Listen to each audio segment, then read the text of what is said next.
are again. We are back. Yes. Oh, a very interesting view outside today. It is gloomy, very grey, and rather damp. Here we are again. Yes, we are back. Live, as live can be. I hope you are feeling super duper and you are ready to listen to some more English. And of course, I hope you will be getting involved with today's live stream. Yes, it is English Addict, coming to you live from the birthplace of the English language, which just happens to be, can you guess? Yes, it's England.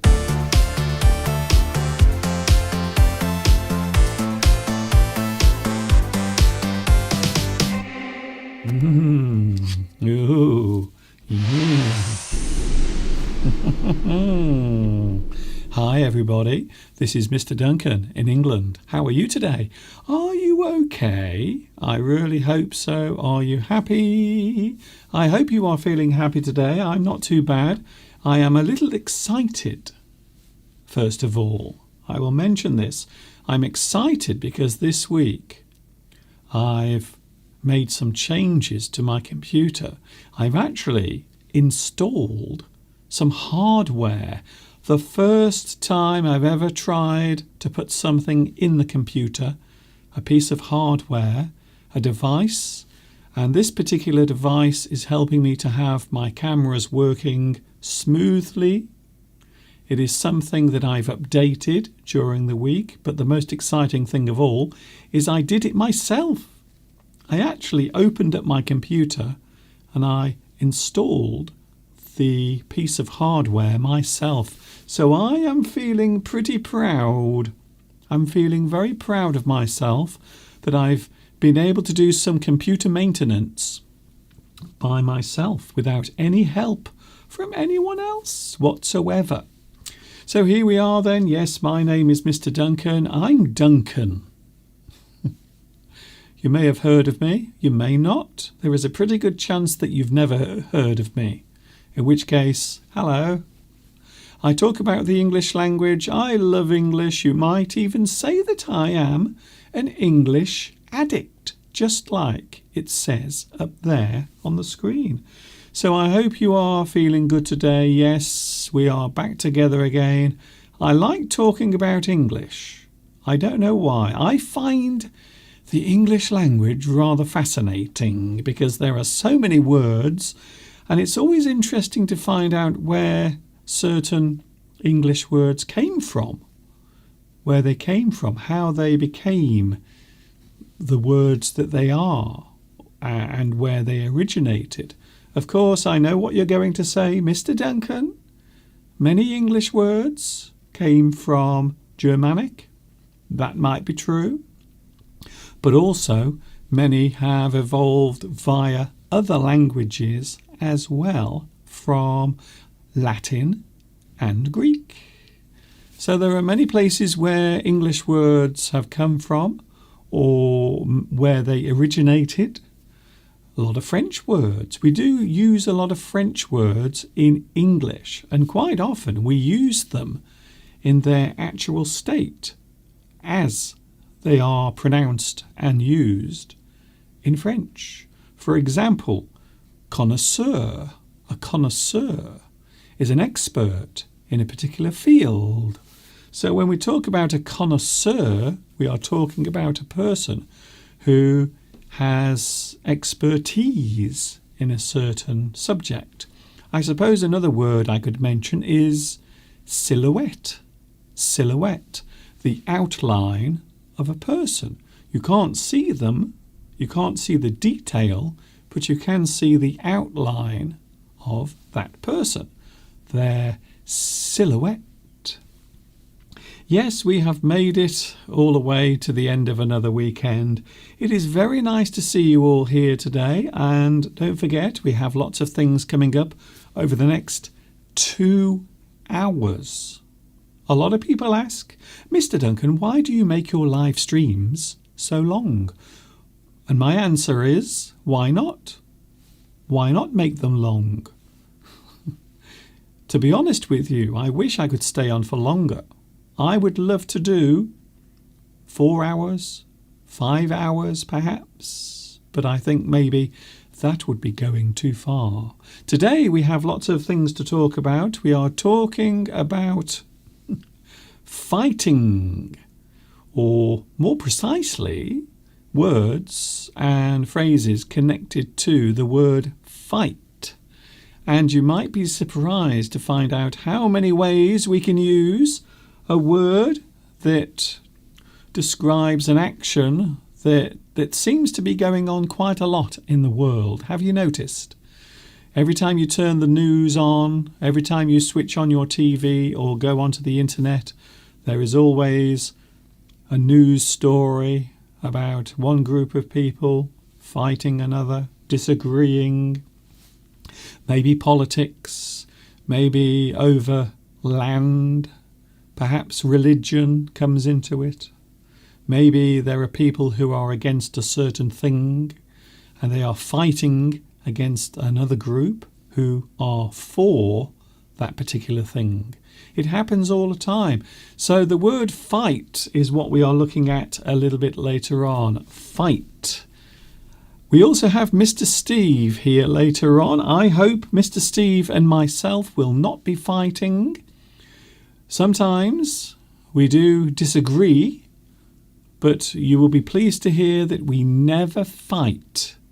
We never start hitting or punching each other. We always manage to resolve our differences. And wouldn't it be lovely? Wouldn't it be nice? I know what you're going to say. Oh, Mr. Duncan, you have your head in the clouds. Wouldn't it be lovely if we could all resolve our differences? Sometimes the things we disagree on are so small and insignificant, or maybe sometimes silly. We argue, we fight, we fall out, we disagree over very trivial things. So it would be nice if we could all come together one day and just agree to disagree. Wouldn't it be nice? Yes, it is another weekend. I hope you've had a good weekend. We have made it all the way to the end because it is Sunday.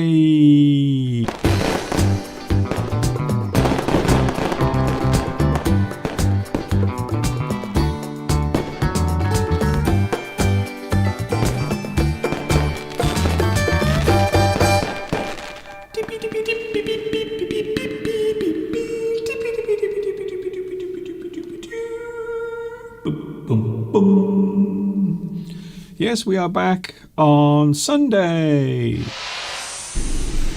I hope you are having a good day. Of course, we also have the live chat up and running today. Lots of people on the live chat already. Thank you very much for joining me today. Oh, let's have a look. Who was first on today's live chat? Oh, very interesting. Vitas, you are not first today. No, you are second. Come on, Mr. Duncan, who was first? I will tell you. First on today's live chat, congratulations to Olga.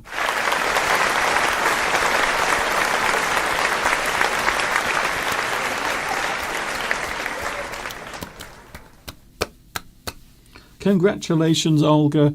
Guess what? You are first on today's live chat. Nice to see you here. And as I said just, Vitas is in second place, not first. Oh dear. Vitas, what has happened to your finger? It appears to have gone very limp. Oh, you have a very limp finger today. Very limp indeed. What has happened? Why? What has occurred? I wonder. Hello also Beatrice. We also have Sandra Gonzalez as well. Also, oh, hello, Luis Mendez. Can I say thank you very much, Luis, for your lovely photographs from your granddaughter's wedding that took place a couple of weeks ago. Thank you very much, and I am very moved by what you said in your message. I also feel the same way about you watching out there. It is like a family. So I always view everyone, especially my loyal, regular viewers, I always feel as if we've developed a sort of relationship over these years. So thank you, Lewis, and thank you for the photographs. It was really good fun seeing your family and also yourself. Can I just say, you look very smart in your suit. I can't remember the last time I wore a suit. I'm trying to remember now. When did I last wear a suit? I think it may have been a wedding that I attended maybe 3 or 4 years ago. I think that is the last time I wore a suit. Of course, there are certain occasions when you wear a suit. So you normally wear very smart trousers and maybe a shirt and tie like this, and also a very smart jacket or blazer. And quite often the trousers and the jacket will match. So we often describe that as a suit. And of course, quite often you will wear a pair of shoes, normally black shoes. You can wear other colours. Which reminds me, Mr. Steve has a theory about men who wear brown shoes with their suits.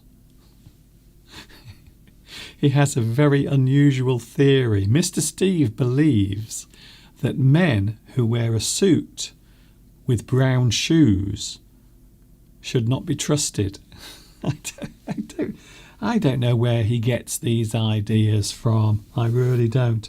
But apparently that's what he thinks. But the last time I wore a suit was a wedding. Of course, there are other occasions, as I mentioned just. You can go to a job interview. So if you attend a job interview, even nowadays, you will be expected to wear a suit, a tie. You have to look very smart. So you have to make a good impression. I suppose also funerals. It is traditional for men to wear a suit when attending a funeral. And needless to say, the funeral is a sombre affair, and quite often people will be required to wear dark clothes, black normally, or something dark quite often. What else? I suppose you could wear a suit if you were staying in a nice hotel. Or, now here's a good thing that I heard many years ago. I've never tried it, but apparently if you go to an airport to catch a plane and you are waiting, if you are wearing a suit and tie, they will automatically allow you to upgrade to first class, to fill the seats. So quite often first class on an aeroplane is not full. So I've heard this. I don't know if it's true. It might not be true. It might be completely fake and made up. But I've heard if you go to an airport to catch a plane and you are flying standard class or economy class, and you are wearing a suit and tie, they will actually give you a first class seat. Is it true? I think it was Steve that told me. So it probably isn't true. It's probably a load of rubbish, in fact. Hello to Oim Oim. Oh, hello Oim Oim. Nice to see you here as well. Queen Nadia. Oh, hello. Should I bow for you? Hello, Queen Nadia. Thank you for joining me today. Thank you for gracing me with your presence. If you grace someone, it means you are giving them your time. You are appearing. You are making an appearance. you are going to them. So you might grace someone with your presence. It means you are giving them your time. Oh, by the way, I watched a very interesting documentary last night about Maria Callas, the most amazing singer, sadly no longer around, but she was, and I think she still is, as far as I'm concerned, the greatest female singer ever. It was a wonderful documentary. It had some wonderful home movie clips, so things that had been filmed with her in her personal life, and also some interviews as well. So Maria Callas featured last night on BBC, and it was the most amazing documentary. It really was. Even though Mr. Steve and myself, we had to stay up until midnight. So it was after midnight when the documentary finished, but absolutely incredible. A wonderful voice. And sadly, no longer around, but brilliant. Hello to, we have Edith. Hello, Edith. Nice to see you here again today. Oh, by the way, another thing we're talking about later is timekeeping. Are you good at keeping time? So a person who is keeping time or keeping good time is a person who often arrives before or at the right time or at the correct time. So a person who is a good timekeeper is a person who is never late. They are never late for anything. So what about you? Are you a good timekeeper? Are you a person who is often on time? Or are you often late? So that is the first question today. Are you a good timekeeper? Are you often late for appointments? I'm going to be honest with you. I am often late for things. I'm not very good at being on time for appointments. It's a bit like going to a party. I never like to arrive at a party too early. I always like to be a little bit late. I don't like to be the first person who arrives and then you have to sit around on your own like a fool. So I always like to arrive at parties a little later. So if the person says be here at 8 o'clock, I will come at around about 8:30 or 8:45. So I always like to arrive when other people have already arrived before me. I never like to be the first person arriving at a party. I don't like it because you just sit there like an idiot waiting for everyone else to arrive. So I don't like that at all, to be honest. Oh, we are getting some messages coming through. Oh, hello, Claudia. Oh, by the way, I got your message and I hope you have a good time today with your brother. I think it's your brother you are spending some time with today. Rosa says, oh, I see. Rosa is a very good timekeeper. I am never late. I am a good timekeeper. Christian Nino says, I am not a good timekeeper. I am often late.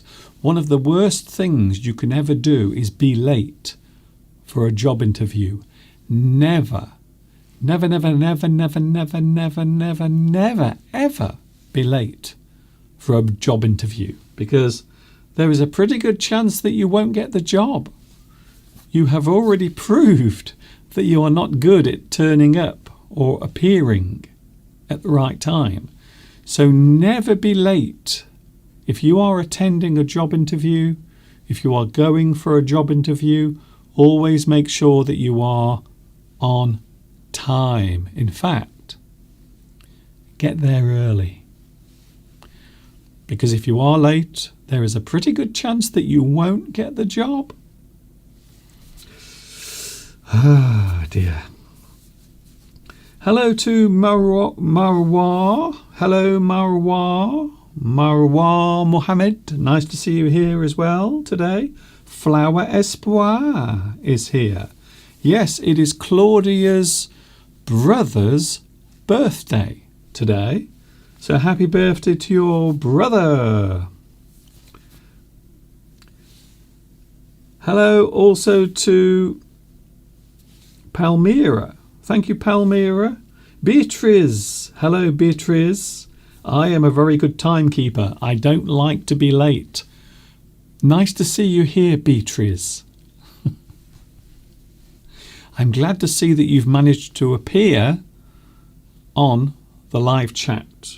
That's all I'm saying. I'm not saying anything else. That's all I'm saying. Oh, Mayuri is here.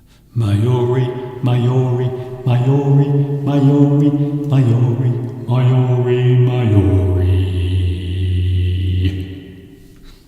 Nice to see you back as well. Christina, never ever be late for a job interview.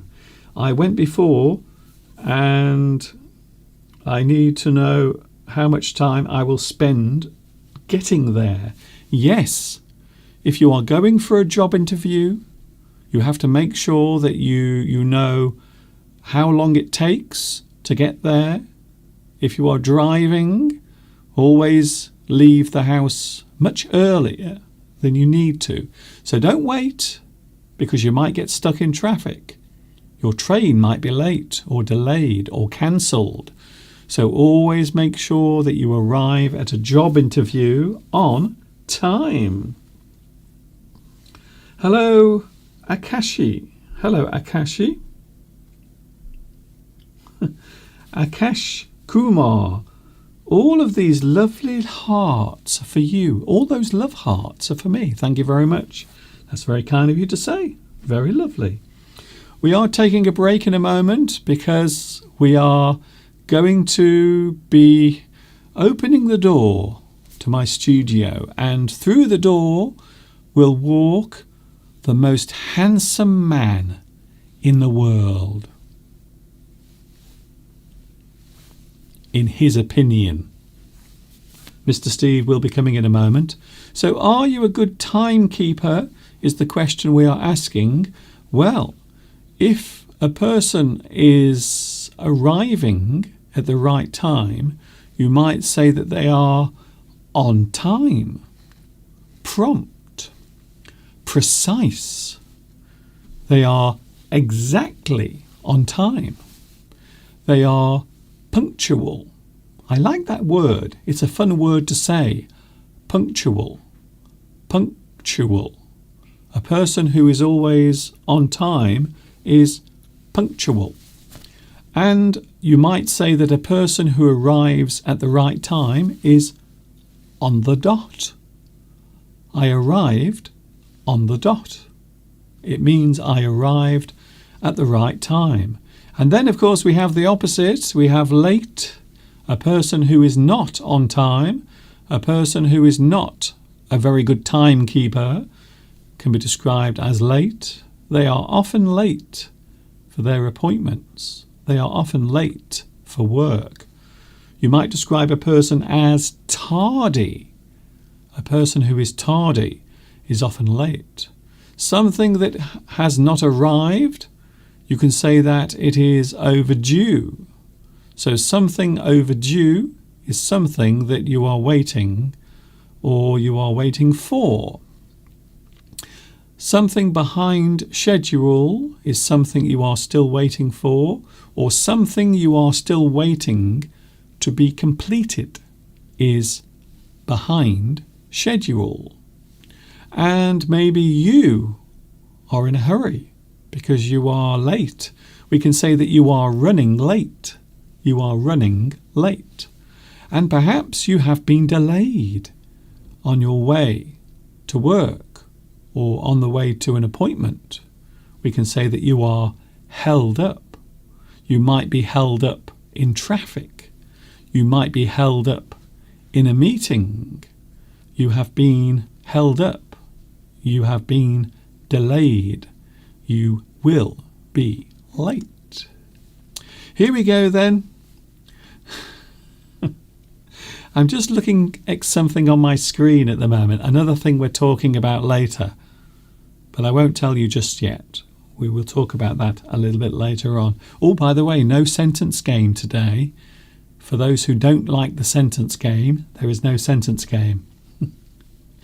Here we go then, an excerpt from one of my full English lessons. This is taken from Full English number 6.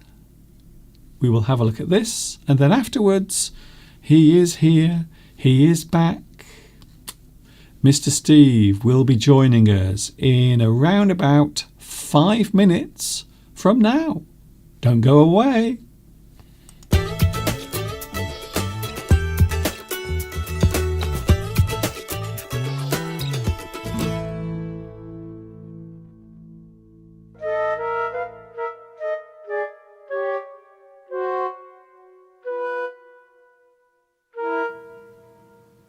Hi everybody, this is Mr. Duncan in England. How are you? Oh, wait there a moment. Something's wrong here. Oh, there you are. I'm very sorry. I was facing the wrong way. I had my back to you. Well, here we are once again with another edition of Mr. Duncan's Full English. Yes, another serving of piping hot English is about to be served. So please take your seats and let the Full English soirée begin. Oh, by the way, soirée is a French word meaning evening meal or social gathering.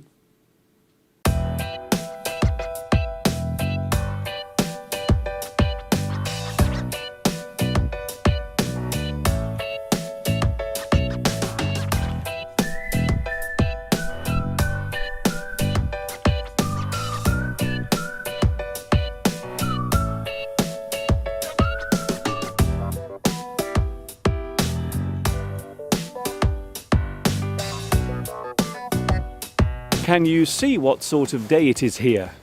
The weather today is cold and icy. There is frost on the ground and the air is frigid. The word frigid means cold. It can also be used to describe a person who is unemotional and cold-hearted.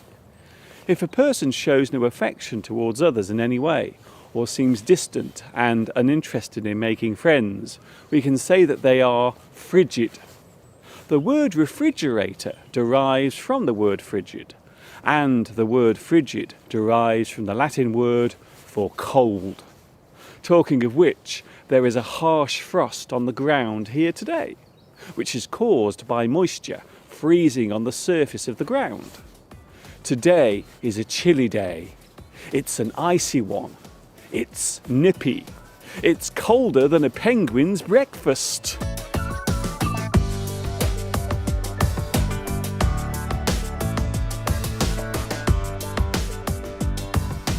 If I was given the choice between being hot or feeling cold, I know which one I would choose. I'm not a fan of the cold weather. I find going out on a freezing day tiring. Your body uses up much more energy when it is cold, so you get tired easily.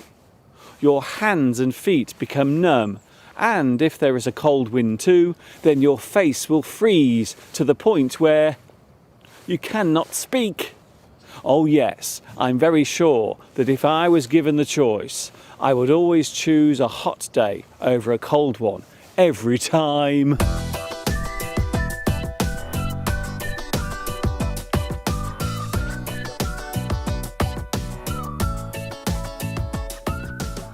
Whilst walking out on a day like this, you are bound to come across some patches of ice. You might even find a frozen area, such as a pool or lake. There is an idiom in English that relates to ice. If a person is doing something that might get them into trouble, we can say that they are skating on thin ice or treading on thin ice. This person is running the risk of being punished. They are tempting fate by doing something dangerous or risky. The boss has noticed that you keep coming in late for work. You are really skating on thin ice.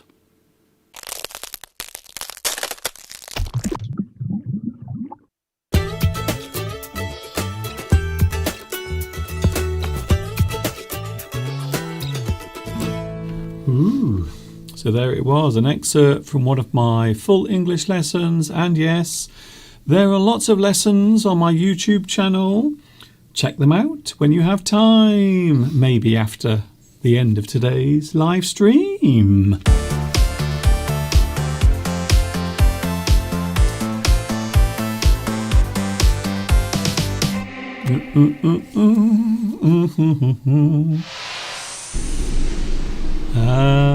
Hello. There, Hello, Mr. Duncan. There he Hello, is. everybody. There he is. Who wants to learn English and how to speak better. This is the place to come, isn't it, Mr. Duncan? It's definitely the place to come on the internet. If you want to learn English, listen to English, improve your listening skills, you can click on me, and also you can click on Mr. Steve as well if you want. Please don't. If you feel like it, you are more than welcome. I don't want anyone clicking on my forehead. Okay. So here we are then, Mr. Steve. Another week has gone by. I have to be honest with you. I'm going to be honest. It's been a busy week again. It has. It has. Did you hear about the tennis, by the way? Yes, I did. Yes. A few records broken there. Well, one record in particular. Yes, we won was it the US Open? Yes, 44 years? Something like that, yes. 44 years since a lady, from a British woman, Hello, everyone. won the US Open tennis. I don't know much about tennis, so please don't assume that we know about tennis. We know a little bit about it. But yes, pretty good. I know, suddenly this girl's come from nowhere. This girl. And yes, and everyone's suddenly talking about her because, we never do very well in tennis, do we, in the UK, traditionally, for years. I think we did well sort of in 1920, and we haven't really done much since, apart from, of course, one person from Scotland. But, we never do that well. It's normally dominated by other countries. So yes. It's quite something for us to suddenly win a significant tennis tournament. Well, are we good at any sports? I don't think British or English athletes, competitors. I know I'm going to get into trouble for this, but I don't think we are particularly good at sport. Isn't that strange? Cricket, I suppose people would say, Mr. Duncan, wait there, you silly sausage. What about cricket?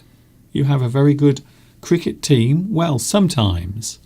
But even with my small amount of knowledge... We're good at rowing. Even my small amount of knowledge of cricket, I know that sometimes we do disastrously. I mean, we won quite a lot of gold. Anyway, I'm distracting away from what you want to talk about today, Mr. Duncan, which is... Well, first of all, we mentioned timekeeping a few moments ago, being late. Oh. Late or early or on time. Now, I think you are someone who quite often is late or or in a hurry. I'm always in a hurry to get somewhere. Well, I seem to be. I always seem to, if I've got to travel somewhere, I would say, right, it's going to take me an hour to travel there. And then I forget that, it takes me... So an hour before, I normally get into the car or think about it an hour beforehand. But of course, you've got to get into the car, you've got to get ready, you've got to put your thing in your sat-nav, your destination. And by the time you've done all that, and of course saying goodbye to Mr. Duncan, that takes about 10 minutes. Suddenly 15 minutes is gone and you're late. I tell you what Steve does. This is a little insight now into our lives. Steve will say to me, I'm going now. So that tells me that Mr. Steve is going now. So what I do, I go to see Steve off. I wave. But when I get to the car, he hasn't finished getting ready. No, I've forgotten to get the water bottle filled up because I like to have water with me. Yes. Then I get into the car and ready to go, and I've forgotten something like my phone. Yes. So I have to go back into the house to get that. But the other thing Steve always does, he has to put things on his skin. For example, he has to put moisturiser. I like a little bit of moisturiser. He has to have a little bit I of. can grip the steering wheel. He has to have some lubrication on his hands. I've got dry hands, you see. So I found that, yes, if you like driving, but a little bit of moisturiser just helps you grip the wheel. I like it anyway. But don't you end up with a greasy steering wheel? No. Oh. Not the moisturiser I use. Mr. Duncan, you're always late for the live streams on a Sunday, aren't you? Sometimes, maybe a minute, maybe 2 minutes. Sometimes 10. But that is understandable because I am dealing with technology. Mm-hmm. And you know what technology is like. I know. I mean, I used to have a boss who was obsessed with not arriving late to such an extent that she would arrive an hour early to meetings just to make sure. She absolutely had a pathological aversion to being late. So when you say you've got a pathological aversion to something, we're not talking about disease. It means you are really, really against that particular thing, or you've got a problem with it if it happens. Actually, pathological, it means deep-seated. So something that is ingrained. It is such a part of you. You can't avoid it or escape it. No, exactly. So she would always. She was never late, and it would cause her a great deal of distress if she ever thought she was going to be late. So sometimes she's like hour and a half early to meetings, whereas other people just sort of breeze up 2 minutes beforehand. It's a bit like me, really. I always just arrive in time. Yes. As I said, never early. As I said earlier, I don't like being on time for parties because when you arrive on time, there is no one there, and you have to sit around like an idiot. So it's always nice to arrive a little bit later, when some of the guests have arrived. And I do. I like to arrive early. I can leave early and go to bed. Well, but if there's no one there, they don't know you've arrived. Trouble is, if everybody does that, then there'd be nobody at the party till really late. Well, that's it. They'd all just arrive late. Anyway, Steve, a few weeks ago, Steve was clicking on the internet, as he often does, and he found something. Well, I was searching. Wait, Steve. Let me just build up first before you give your side. Steve was on the internet and he was searching. I don't know what he was searching for, but he always seems to clear his browsing history. So I don't know what he's looking for on the internet, but his browsing history is always deleted. There's not very many things I search for on the internet, so it's very easy to predict what it would be. Yes. Initials SB. Well, that's okay, but that's not really what we're saying. Again, let me just build up. I'm building up, you see. Faster. And Steve found something that he's now become completely obsessed with. A TV show that was broadcast in the early 1970s. 1971. 1971, the early 70s, as I said. And... Well, it was 1971 to be precise. Yes, and that's the early 70s. Well, it's not the early 70s, it's 1971. Yes. Well, so what isn't the early 70s? I'm just being facetious. Yeah. Facetious. Actually, no, you're being... Or pedantic. You're actually being obtuse. It could be several things. Anyway, back to what I'm actually trying to talk about. Steve came across a video of a TV show that was broadcast in Germany way back in 1971, the early 70s. And, well, I suppose I will leave it to you to explain. I'm going to put some images up on the screen. Steve loves this particular video. Yes, I don't know what. I think it's nostalgia. I am not keen. I think you're beginning to see its benefits, Mr. Duncan. I think you're beginning to get drawn in to the nostalgia of this television programme. So Steve likes it from its entertainment value. Musical value. I don't like it because of the technical side. Oh, it's 1971, No, Mr. Duncan. okay, Steve, we're going to have this talk in a moment. This is introduction. I think we should be faster because people are going to get bored. No, I don't think so. No, you have to make things clear when you're talking about something. Here we go. So the thing in question is a very odd video entitled TV Wonderland. Wonderland, Yes. because it's German. Okay. Do we have anyone from Germany watching or countries nearby? If so, and you're similar age to us, you may well remember this programme. And the reason that I have discovered it is because I like to watch anything with Shirley Bassey in it. Yes. And she appeared on this programme in 1971, along with many other guests. A German television programme, TV Wunderland.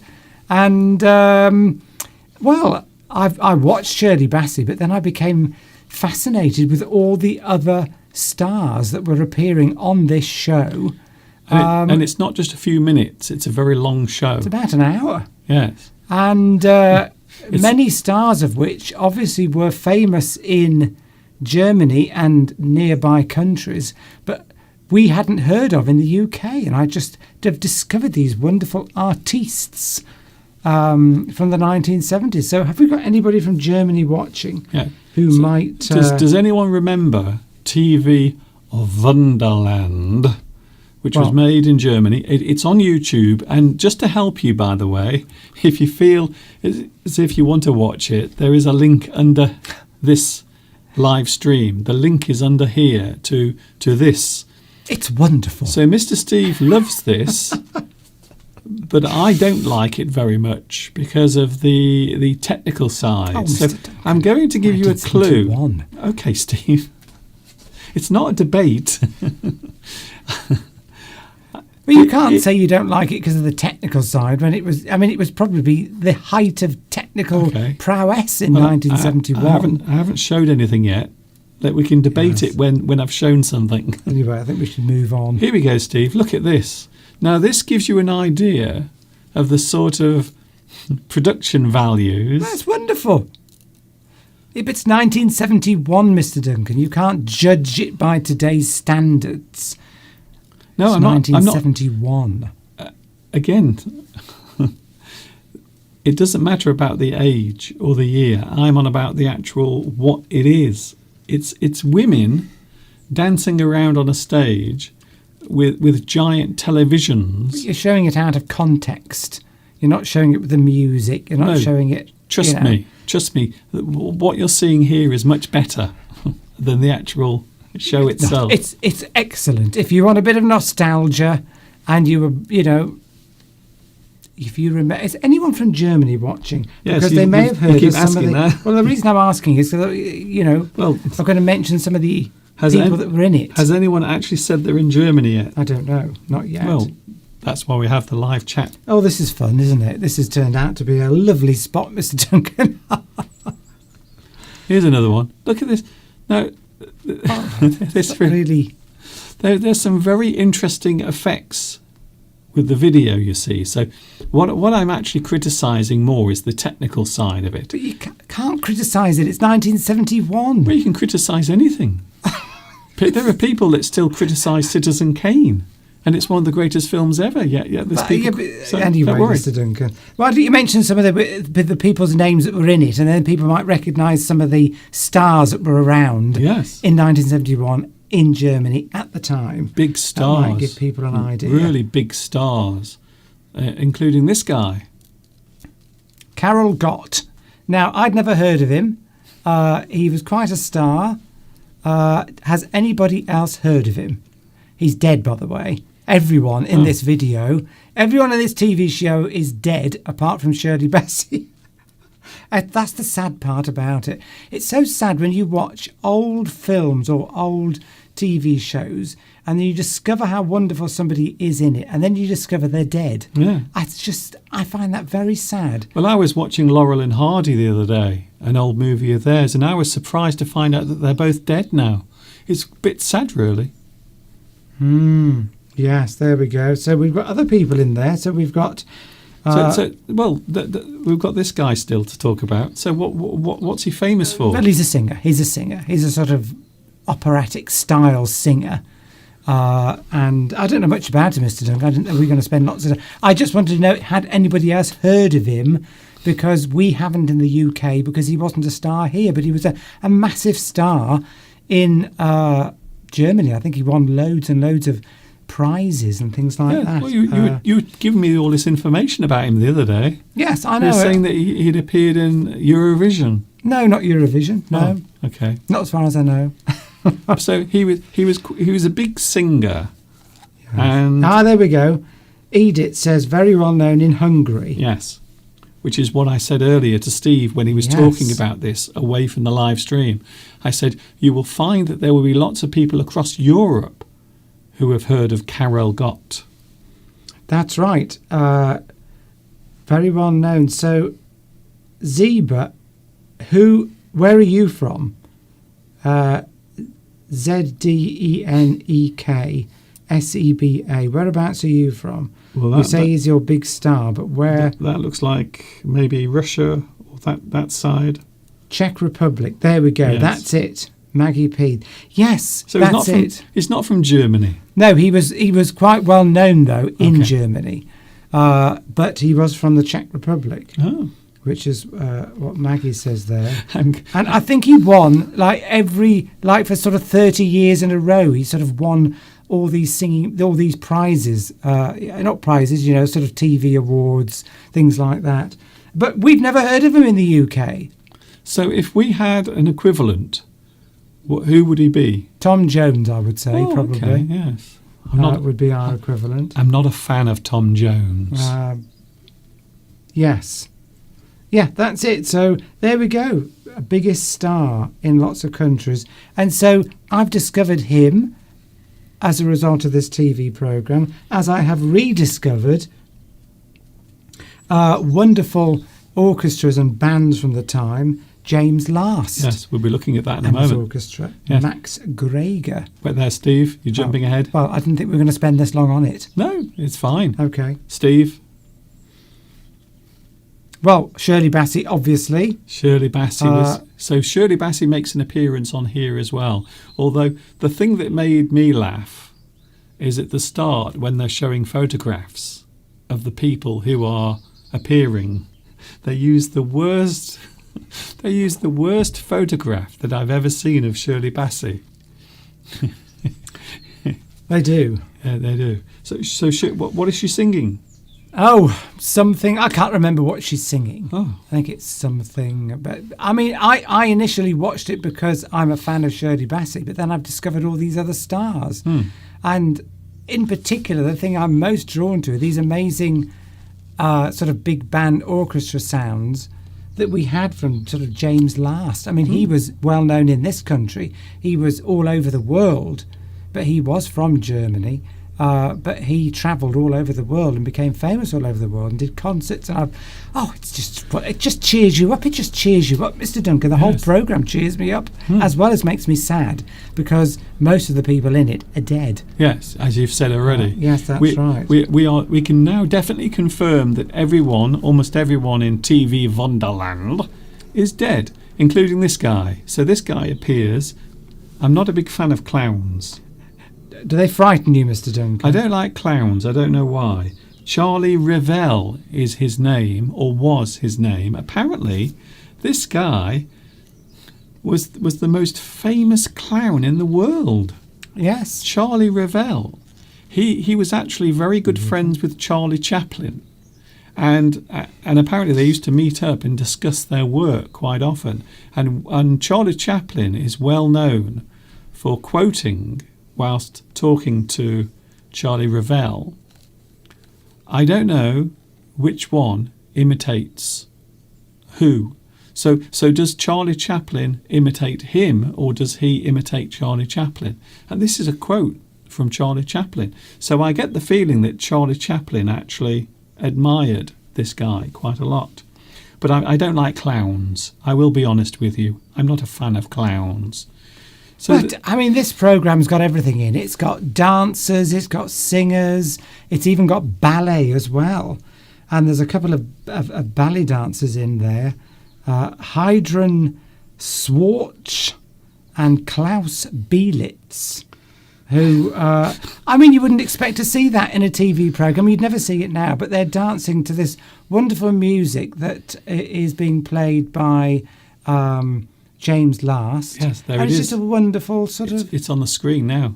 So that's is James Last. That yeah. is the set. It gives you an idea of the feel and the atmosphere of this show. But if you want to click the link underneath later, you can and watch the whole thing. Now, the thing about James Last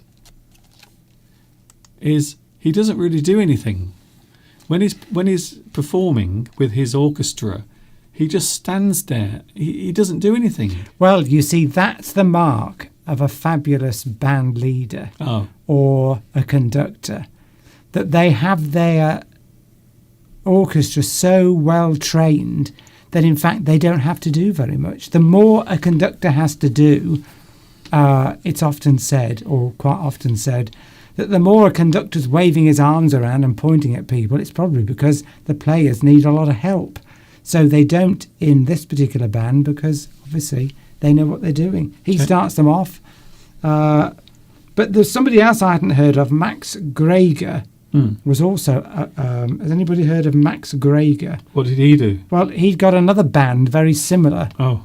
I think we didn't have him in the UK, but we definitely had James Last. Yes.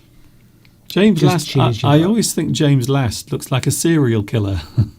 He looks like someone who might invite people home and then eat them. I don't know why. Has anybody heard of Johnny Tupin? A harp player, Johnny Tupin. He was quite famous, but not again in the UK. And he plays this harp with all sort of electronic effects. It's quite amazing. Yes. It's a very... to us, it seems like quite an eccentric show, but I love it. It's definitely eccentric. So here's another picture. Charlie used to howl. That's right, he did, Anarchy. He used to sort of howl, and he does in this as well. Oh, yes, I forgot to mention that they had this particular person, famous singer by Satellite Link. Andy Williams. Williams. But the hilarious thing about this is they try to do a satellite link, but unfortunately the sound is so poor, it sounds like he's singing down a phone line in 1971. So it's just... And in there, you can just about hear Andy Williams singing. So it's not very good. And also, I'm not a big fan of Andy Williams. Oh, we don't care. No. Well, I do, because it's my opinion. But the weirdest... Now, if you want to see the thing that tells me that this is the weirdest thing I've ever seen, must be this thing. And can I just warn you, you are about to see something that is so disturbing, you won't sleep tonight. What the bloody hell is that? Well, that was the closing credits. They just had a sort of a puppet. Yeah. It's a puppet, Mr. Duncan. But what is it? I don't know. What is it supposed to be? It just does funny things at the end. It was scary. It scared me. I found myself slightly traumatised by the whole show, to be honest. Just watch it. I think you'll be... I was just taken in instantly as I started watching it. Yeah. It's just... I think it's nostalgia. It's remembering just how good TV used to be, how much talent there was around. Everyone's saying, what the hell is that? I don't know what it is, but it makes a few appearances, especially at the end, and it's really creepy. And I can't stop having nightmares about it. I wake up and it's attacking me. Well, if you want if you want to cheer yourself up, watch it. Yeah. So there it is, TV Wonderland, with lots of great guests, some of the worst blue screen effects that you've ever seen. But it's of its time, would you say? Yes, that's it. It was probably absolutely awesome at the time to see all these special effects. But obviously, by today's standards, it's like when you watch a film from the 1970s or 1980s. The effects Yes. do not That's it. have not worn very well. That's Star Wars. It's terrible now. When I watch Star Wars, I say, "Oh, look at that! Isn't it crappy? It was made in the mid-70s. It's so awful." That Star Wars film. Have you seen it? All of those terrible special effects. It's awful. It's a terrible movie. Mr. Steve. What are we doing today, Mr. Duncan, that might help people with their English? Well, we were going to have Flags of the World, but I don't want a repeat of last week. Okay, If you mean a vote? Oh, we're not doing that again. And then Mr. Steve tried to read out all of the names, and it became very chaotic, to be honest. I thought it was very good. Yes, actually, a lot of people did. A lot of people said how wonderful it was, but we're not doing it again because I don't think people deserve it, really, to be honest with you. We have some messages coming through. Anything else to mention, Mr. Steve? Nothing in particular at the moment. Oh, we had Pedro on earlier. You didn't even saw that. You didn't even see. Yeah, you didn't even say hello to Pedro. Well, I don't know if Pedro's still on. Pedro, I'd say hello to everyone. Pedro asked, because yesterday, of course, was the 20th anniversary of the September 11th attacks in New York. And Pedro asked, what were we doing? What were we doing? Do we remember what happened? Now, I remember clearly because I had just arrived back in the UK after flying from Malaysia the day before. So I was actually on an aeroplane on the 10th of September 2001. So I arrived back in the UK on the 10th of September. And of course, the next day we had the attacks on the World Trade Center. But I was actually back at work on that day. I'd just returned to work. And one of my friends from Malaysia sent me a text message on my phone and said, United States of America is under attack. And I thought, wow, that sounds serious. So I went outside and I was working in the town and I went to a shop that had some televisions in the window. So you were flying back, you'd flown back to China, had you? No, China, no, not China. I wasn't in China. Oh, right, okay. No, Malaysia. Oh, right, okay. Okay. I'd flown back the day before. Okay, my story's completely gone now. Yes, I looked in a window of a place selling televisions, and all of the televisions were showing the same image, the Twin Towers, and a plane crashing into it. And I just stood there. I don't know how long I was there for, but I just stood there completely shocked. And I just stayed there for maybe 30 or 40 minutes just watching what was happening.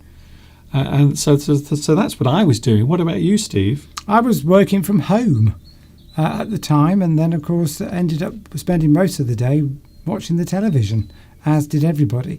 I've got a friend whose birthday is on the 11th of September. Well, put it this way, she wasn't celebrating her birthday. And in fact, I think the day afterwards, or 2 days later, I went off on a conference with work, a sales conference. So we all met. I'm sure it was 2 days later, and we had to fly off somewhere. So it was all a bit strange. But of course, a lot of people don't remember it because they weren't even born. It's 20 years ago now. I find that fascinating. So that I suppose that's the same sort of thing that when we were growing up, our parents were talking about the war. And they'd say, oh, the war. I was growing up during the Second World War. And we always thought that sounded strange because we never saw it. We never experienced it. So there are people now who are maybe 16 or 17 years old who were not even born when 9/11 happened. So to them, it's just a historic moment that they never experienced. So I always find those things quite fascinating. Adele, a lot of people are making comments. Adele said that her son was in New York on that day. So you must have been extremely worried, wondering if your son was okay. So yes, that must have been Willie bit of a Ann. heart-stopping moment. Willie Ann says, I was 13 years old and I went out of school to... Oh, I was reading off your screen. I went out of school to run home to watch Dragon Ball Z, or Dragon Ball Z, which is an animated cartoon. Right, yes. Yes, Adele says she was living in Buenos Aires and her son was in New York. So, yes, that must have been a very scary moment for you at the time, like it would have been for a lot of people. Yeah. Oh, Lena is here. Hello, Lena. I haven't seen you for a long time. Or maybe you have been here and I haven't noticed. But Lena, welcome. I haven't. It seems like a long time since we saw you here. Thank you for joining us today. Isn't Lena going? No? I don't know, but I just saw the name. I just saw your name. Goodbye, everyone. Hope to see you next time. Oh. Well, it was nice to see you. Christina. Oh, hello, Christina. Oh, it would appear that some people have not forgotten about what I said last week about getting healthy. Yes, I am still following my new regime, aren't I, Steve? He's been very good. He's been very good. We haven't had a piece of chocolate all week. One or two biscuits, but no nachos. Cutting down on everything with high fat and sugar in it, apart from tea and coffee. Yes. Still having, everyone's average daily intake of sugar in 1 cup of tea, as Mr. Duncan does. Well, this is the encouragement that I need, you see, from Mr. Steve. If anyone is going to give... But you've cut down. You've cut down. Yes. Thanks, Steve.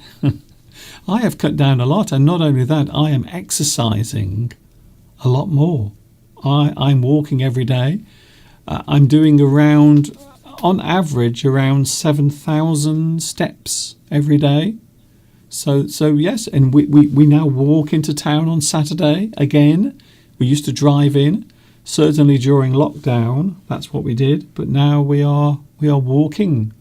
Yes. So yes, for those wondering, yes, I am still on my diet. I am still exercising much more than I normally would. And I'm hoping over the next couple of months to lose a bit of weight from around my tummy. Maureen makes a good point that after 9/11, millions were killed in Iraq, Afghanistan and Syria, but we don't remember them. That is very true. Yes. But that, as they say, is a whole nother story. But yes, the point made, and it's a good point. Marwa wants their name, Mohammed Marwa wants their name said with an echo. Oh, I see. Okay, I will try my best. So, we like to please. Who is it again? Mohammed Marwa. Marwa Mohammed. Okay, here we go then. Mohammed Marwa, welcome to my little show. English Addict, every Sunday and Wednesday. Is that okay? You like that? Is that good? We'll do one of those per show. I should start charging. I should start charging for that. The service. Thank you. Oh, a lot of people saying good boy, Mr. Duncan. Good boy. You are a very good boy because you are continuing with your new healthy regime, or as they say in American English, regime. It's very strange, isn't it? They say it, different pronunciations. They say it in a very strange way. They say regime, not regime. We have a subject to discuss today, Mr. Steve. Okay. We will be doing that in a few moments because we're going to take a break so I can bathe my throat. I don't know why today my throat is very dry, almost painful. And I think I know why. I think it might be Steve's fault. Because yesterday he was painting some strange solution onto the roof to fill the cracks. And it's very strong. It has a terrible smell. And I think it's gone onto my throat and affected my voice. This is my twinkle. This is my livelihood, for goodness sake. So we'll have a break and then we will be back with words and phrases connected to fighting.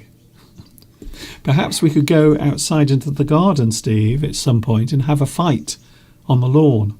Does that sound like a good idea? No. Maybe not. So here it is, an excerpt from Full English number 27, and then we will be back live.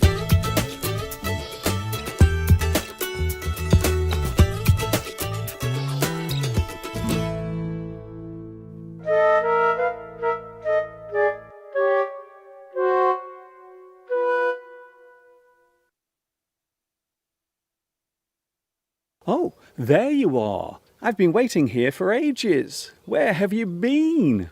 Welcome to another Full English lesson with me, Mr. Duncan, coming to you from the birthplace of Johnny Rotten, Phil Collins, Billy Idol, Ringo Starr, and of course the English language.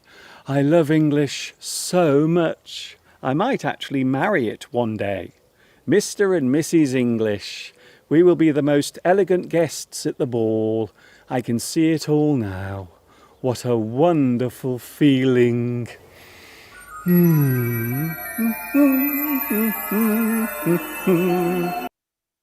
Oh, sorry. I drifted away there. I went into a daydream. I became lost in my thoughts. Okay, without any more fantasizing or daydreaming, let's get on with today's Full English lesson right now.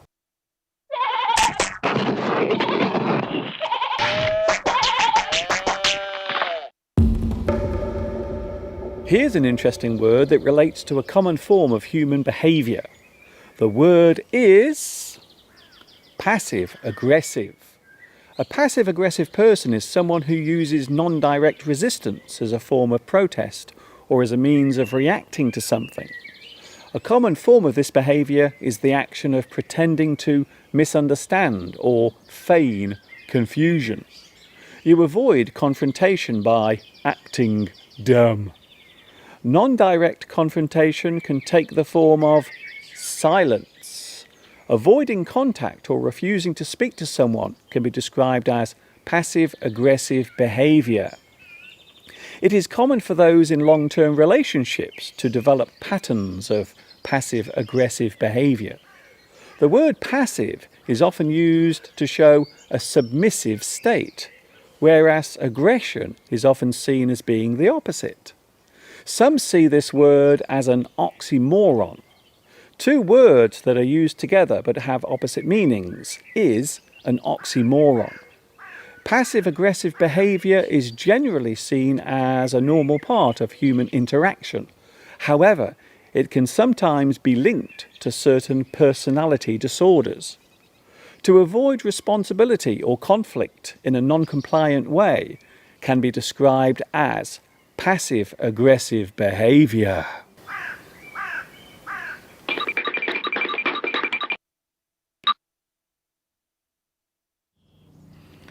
It's now time to take a look at another buzzword. A buzzword is a word or phrase that is used often during a certain period of time. Today's buzzword is tariff. The word tariff can be used as a noun or verb. As a noun, the word tariff is a form of taxation or charge which is added to the sale of goods imported from overseas. If China wants to sell their goods to the USA, then they will have to pay tariffs on what they export. The amount of each tariff depends on what types of goods are being sold. High-end or expensive items tend to have a very high tariff attached to them. Luxury items such as cars and valuable commodities sold overseas, such as oil and steel, often carry heavy tariffs. The charge is added as a way of collecting the lost revenue, which would otherwise be generated domestically. As a verb, tariff is the action of putting the charge in place. A tariff can also be described as a levy, tax, toll, duty, excise, It is a form of export tax. The country exporting the goods pays a tariff to the country that is importing them. To charge a tariff is to impose a fee. The tariffs are put in place. They are required. They have been enforced.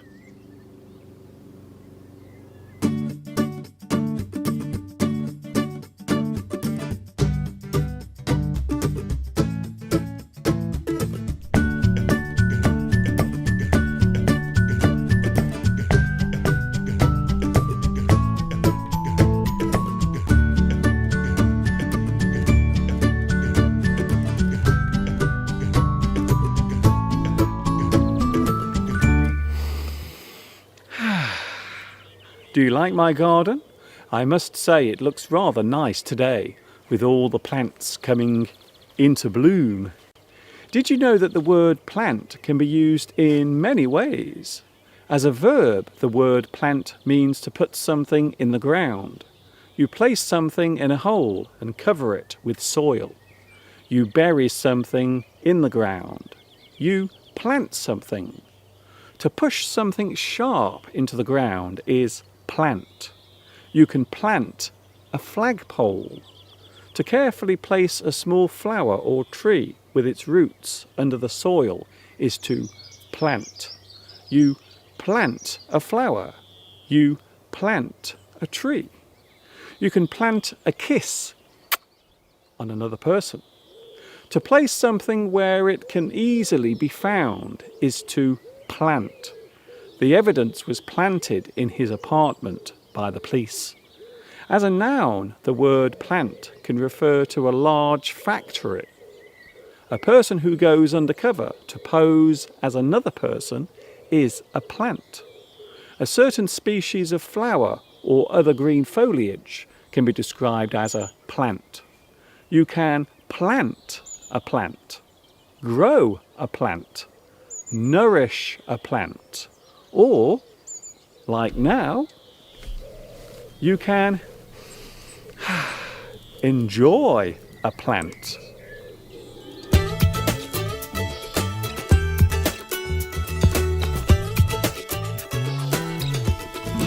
And there it was, our second excerpt for today from my full English lessons. And yes, they are available to view on my YouTube channel.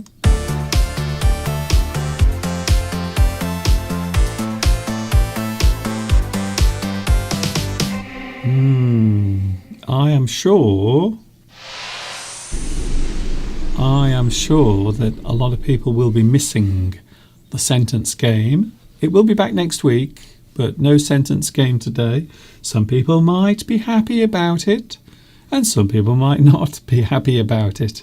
You can't please everyone, Mr. Steve, that's what they say. That is true. If you try to please everyone, you end up pleasing no one. No one will like what you do. We watched a great documentary, I mentioned it earlier, Maria Callas, the most amazing voice ever, certainly from a female point of view anyway. An absolutely amazing documentary. It must have been good because we didn't go to bed until nearly 25 to 1 in the morning. So it was brilliant. It was in fact, I had forgotten how good she was. They were showing one piece where she was singing, and it brought tears to my eyes. It was amazing. This is the tragedy when people with such talent die after so many years they're just forgotten about. I mean, you don't really hear anybody talking about Pavarotti anymore very much. And in fact, the thing is, these mega stars, these incredibly, I don't want to use the word stars, they're people with talent that's beyond the ordinary, way beyond mere mortals. It's almost like a superpower. It's a superpower. I mean, there are lots of soprano singers, there are lots of tenors and famous singers, talented singers everywhere, I'm sure. But to get that level of talent, I mean, watching her sing last night, I mean, these were recordings from the 1970s. I mean, that is a talent beyond. That is sort of once in 50 or once in 100 years somebody comes along with talent like that. I mean, for all I know, because we don't really see opera singers on the television very much anymore because it's not popular to watch. There may be people with amazing talent out there. In fact, if you were to watch the Proms, which we haven't watched this year, which is celebration of classical music that happens every year in the UK, there probably were incredibly talented singers on there. But I think you would describe someone like that as an icon. it was the personality along with the voice. Yes. That's the two things that is the magic, I think. Yes. She was alluring. with her anyway. That she had a certain allure. And of course, her private life was always under scrutiny, constantly. She was chased by the press all the time. Probably one of the most pursued people of certainly the late 1960s, early 1970s. But her life tragically cut short in 1977. Very sad. And only 53? Something like that, yes. Only 53 when she died. Very sad, but the most amazing voice, almost unreal. It's hard to imagine or to believe when you're watching her perform that this sound is actually coming from her. It's almost unreal. And those notes, it's incredible. As I said, I had tears in my eyes just from the sound of a person singing. It was amazing. Absolutely incredible. So that's two things from the 1970s. One was that TV show we were talking about, TV Wonderland, and now a wonderful singer from the 70s. Yes, well, she was really around in the early to late 60s, and then disappeared for a while. So she did actually slowly retreat from public life after having a couple of nervous breakdowns. One in which happened during a performance. So we actually saw that, didn't we? We actually saw the clip. There was a short film clip of her actually sort of just saying, no, that's it. And they had to make an announcement saying that Maria Callas will not be continuing the performance, which is incredible. If you are talented to that degree, that level of talent always comes with many downsides in terms of your psychological makeup, I think. Because if you haven't got those flaws, those issues with your personality, you'd never be a brilliant performer like that. I don't think there are many performers that don't have, deep psychological issues, because just that nature of performing, I think they just go hand in hand. Yes, it is strange how people who have an unmeasurable talent also seem to have a lot of tragedy. I suppose you could think of people like me.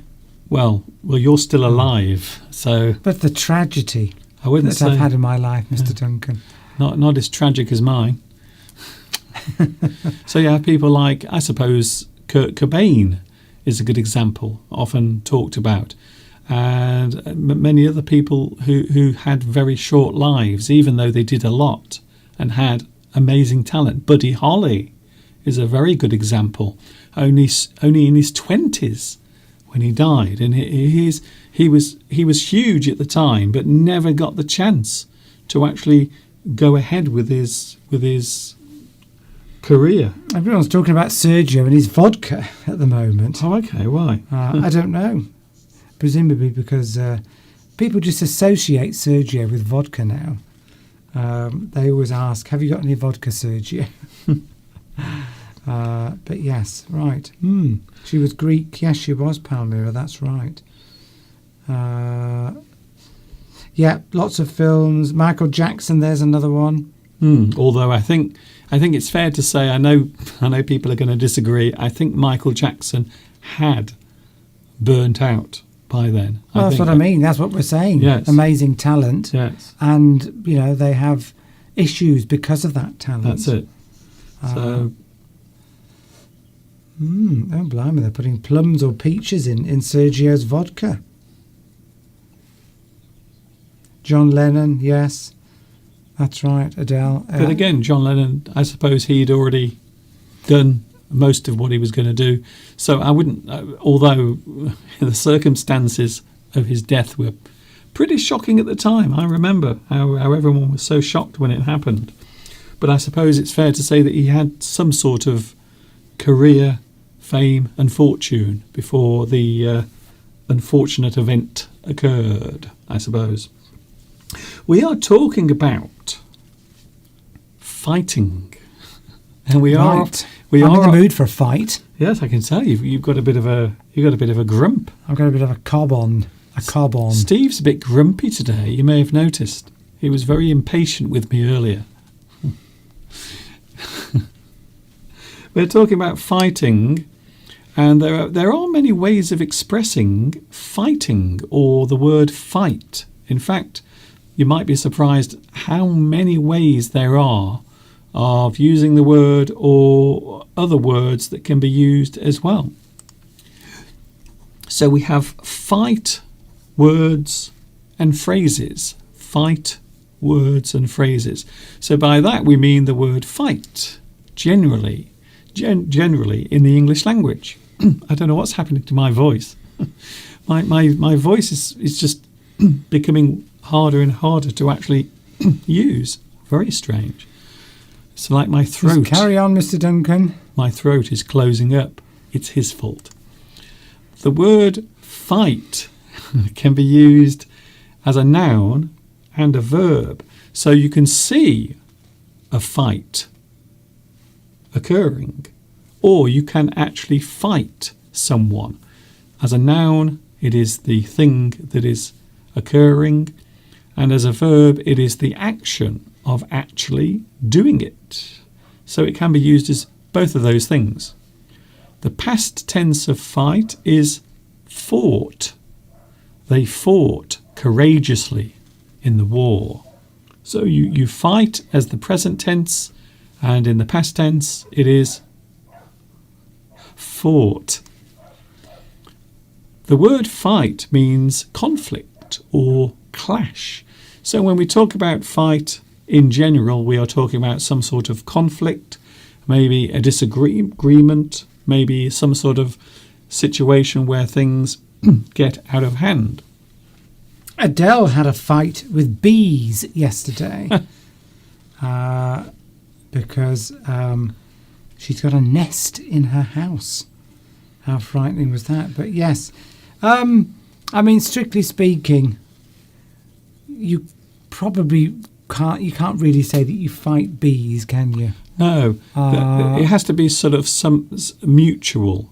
So a fight is normally where both people are actively doing it. So if you are fighting bees, you might fight them off. Yes. Which is a great phrasal verb. So fight off means you are trying to push something away using force. So maybe you are being attacked by bees. So you fight off the bees. Maybe that's what Adele meant. You're fighting them off, getting them away from you. Yes. So if they were in the house, then maybe that's what Adele was doing. A fight can be physical or allegorical, which is interesting. So a fight can be something that is really happening. Two people are punching and beating or shouting, or you can use it as a way of describing a struggle of some sort. So your fight can be used as, I suppose, a thing that you are trying to overcome. Maybe you are fighting depression. You are fighting a certain feeling. To fight something, maybe you are fighting something that is happening around you. So you're not physically fighting something off. No. You're resisting something. You might fight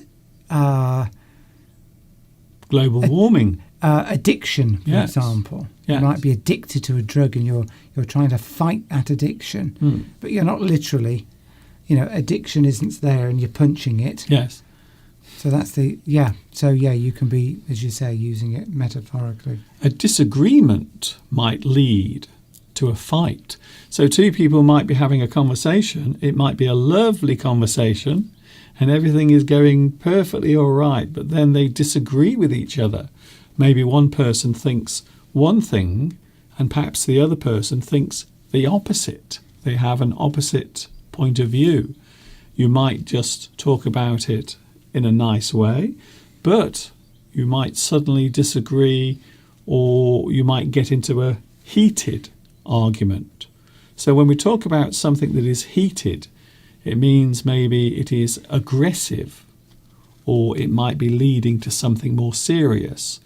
So a heated argument or a heated disagreement might lead to a fight. See, there we go. Palmyra says, I'm fighting insomnia. Yes.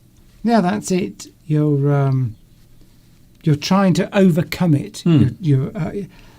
Yes, if you're not using fighting to mean literally fighting, as in punches, then like fighting addiction, you're fighting insomnia.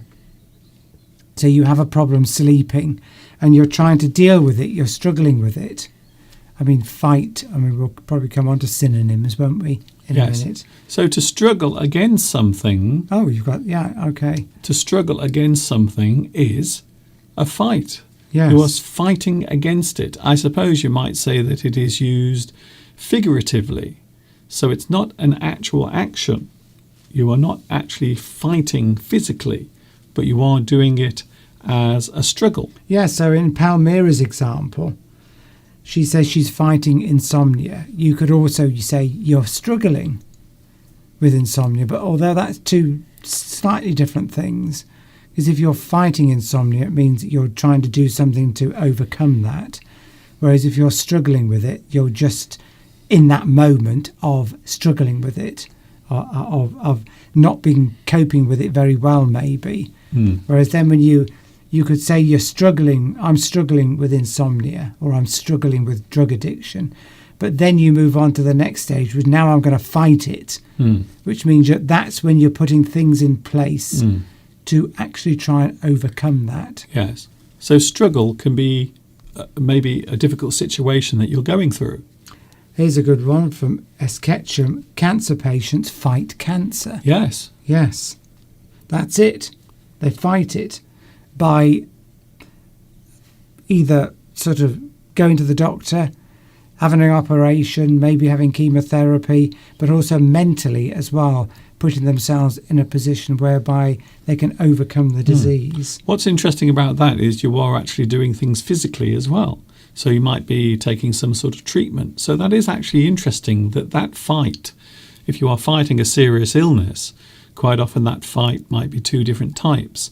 So it can be figurative and actual, because you might be taking medication or some sort of treatment to battle. Max Poe says, I'm struggling to go back to work tomorrow. Oh, Max Poe. Monday morning. Yes, a lot of people are now adjusting to the what I like to call the old normal. Do you remember the new normal? The new normal is what was happening during lockdown, but many people now are having to go back to the old normal, which is how things were before. And some people don't want to go back to work. You could use struggling and fight in the same sentence. For example, if you are having problems with weight gain, you could say, I'm struggling with my weight. The implication being you're putting on weight, you're having trouble controlling it, keeping it to the level that you want. So you could say, I'm struggling with my weight, but I'm fighting it. So in other words, you are then doing things like going for it, like Mr. Duncan is trying to do, Yes. exercise, eat less fatty and sugary foods. Yeah. So I'm now in my first week. I'm coming towards the end of my first week of fighting my weight problem, where I've been putting a bit too much weight on, eating too much food. Here's another good one from Lewis. You can fight shyness. Yes. You're saying, if you are a shy person, then you want to overcome that. So you fight it. I'm fighting it. So you push yourself into situations which will eventually help you overcome it, because you will do things and you'll realise you'll gain confidence as you do those things, like speaking English. You might be fighting the shyness of speaking in public, speaking English in public. Yes. Whereas if you do it and keep doing it, you'll get more confidence, and then you will overcome that shyness. Hello, Addy. Addy is currently fighting hypochondria. AD, by the way, is back from, was it California he went to? It was. He's back. I saw that earlier. They went to California. Yes. There we go, fighting hypochondria. That's it. So hypochondria, something I suffer from. Well, suffer's the wrong word. Something I have a tendency to do. A tendency. That's sort of ironic if you suffer from hypochondria, because that is itself that's yes. The whole point of hypochondria is it's not real. So it's weird that. It's a paradox. Hypochondria, obviously, somebody who thinks there's something wrong with them. Yeah, all the time. Yeah, which I'm a bit like that. I have a tendency towards hypochondria, obsessing with my health, thinking that there must be something wrong. Yes. And a lot of people suffered from this during lockdown, even though they weren't ill, because they were having more time with themselves. Every ache and pain, and it becomes a symptom of something which could be a disease that is all imagined. We were told every day by the TV. Yes. The TV and politicians were telling us every day that we might become really sick and ill. So I would not blame anyone for being a hypochondriac during that period, to be honest. I've got a friend. Who's also a hypochondriac, and we're both always sharing our experiences of, what's the latest illness that you think you've got, and have you been for any tests to confirm that you haven't got it? That's it. I think I've had more blood tests than anybody else in the whole of this area we live in. It's good to see that the National Health Service money is being used and not wasted. So Ban says, I'm struggling with stress. Yes, but work, home life, whatever it is, and people struggle with it. But you can try and fight that, can't you? As well as That's it. Would be using that in a sentence. More examples: the action of pushing against subjugation and oppression is fight.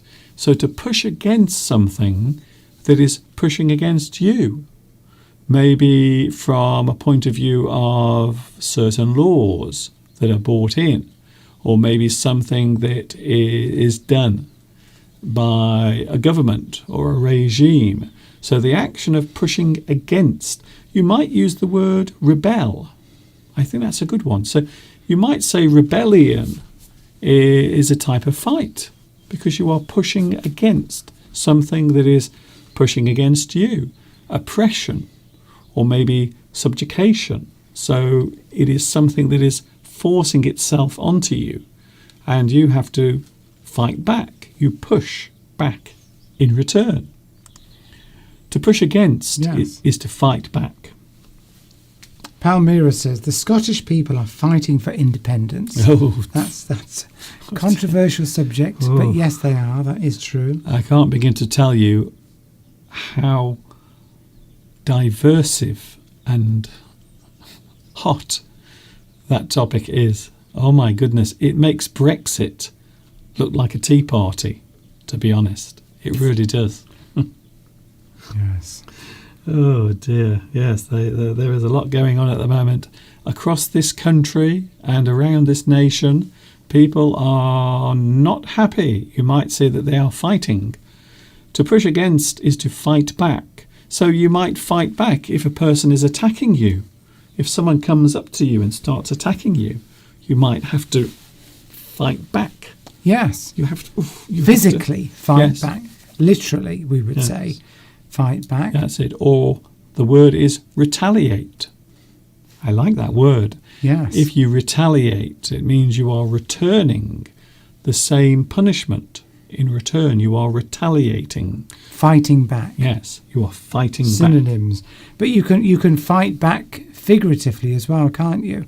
I mean, you can if somebody's attacking you verbally, calling you names, things like that, and you might not say anything for a while, and then or somebody writes a nasty email to you, or somebody says something nasty to us in the live stream. Well, we might fight back and make a comment about them. Or if somebody criticises you at work, says that your work is not good enough, and always criticising you, and you're late in today, you're 1 minute late, your work's awful, etc., etc., and then you might start fighting back and saying, well, no, I was early yesterday, I was 5 minutes early yesterday, and I've got promoted the other week because of my good work, and I got this. So yeah, you fight back. Although if you are in the wrong, that is, if you are actually doing something wrong or you are in the wrong, then fighting back might be futile because you are still in the wrong. So that's quite interesting, the way we can define that. A physical conflict involving direct contact is a fight. That's what we think of when we think of fight. So most people will think of fighting, or fight is when two people are actually harming each other physically, normally by striking or hitting or doing something physically. So a physical conflict involving direct contact is fight. Of course, the fight might not be serious. There might be not much harm done. There might be no injuries. And then a fight can be the opposite. It can be lethal. To argue vocally, I like this one. So a fight isn't necessarily physical. It can also be vocal. So two people who are fighting verbally. To argue vocally or verbally can be described as a fight or quarrel.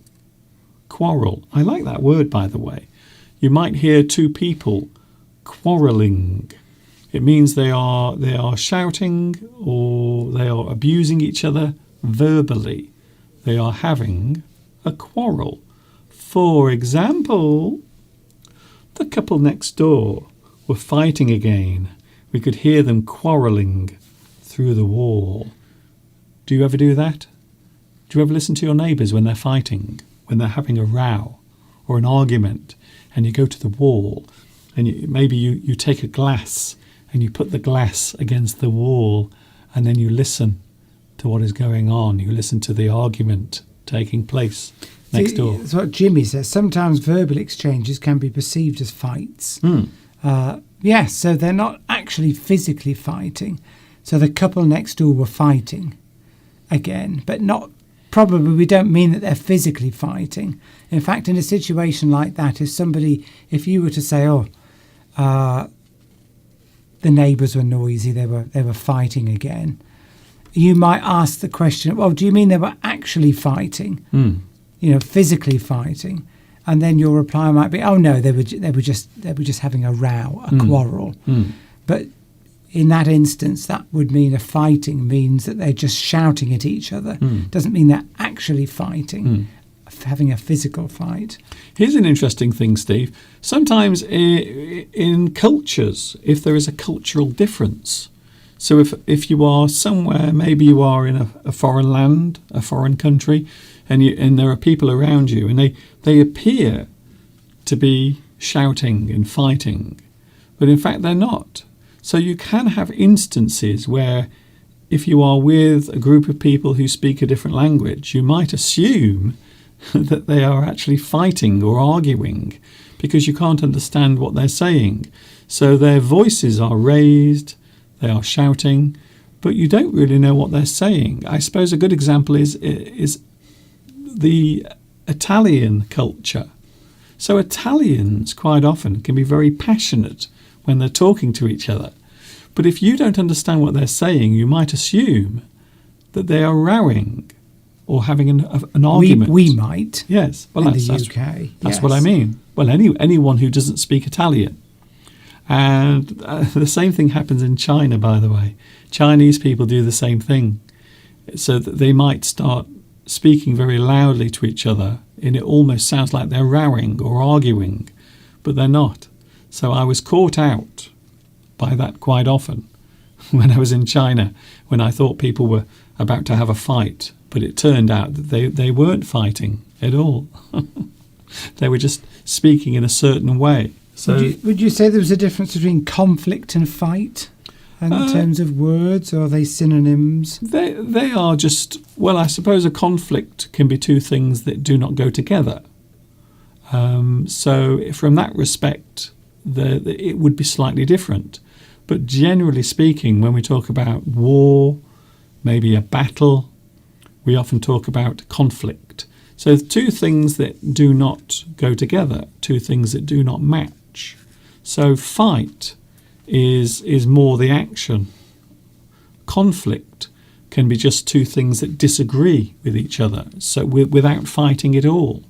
So a conflict can be two things that don't go together. They are opposites. They will not go together. You can have a conflict of interests, can't you, where two people enjoy different things, but that creates problems. For example, we could be sitting down to watch television, and I want to watch one program. I want to watch TV Wonderland, and Mr. Duncan wants to watch Star Wars. Yes. Obviously, the most recent version, and you could say that there was a conflict. We start a conflict. There's a conflict of interest. I want to watch one program. Mr. Duncan wants to watch another one. We have a conflict, and we have to try and resolve that without fighting. Of course, that never happens because I have control of the remote. The remote control is always in my hand, so I always, it's my control. Yes, there's always one person. There's nothing more annoying, is there?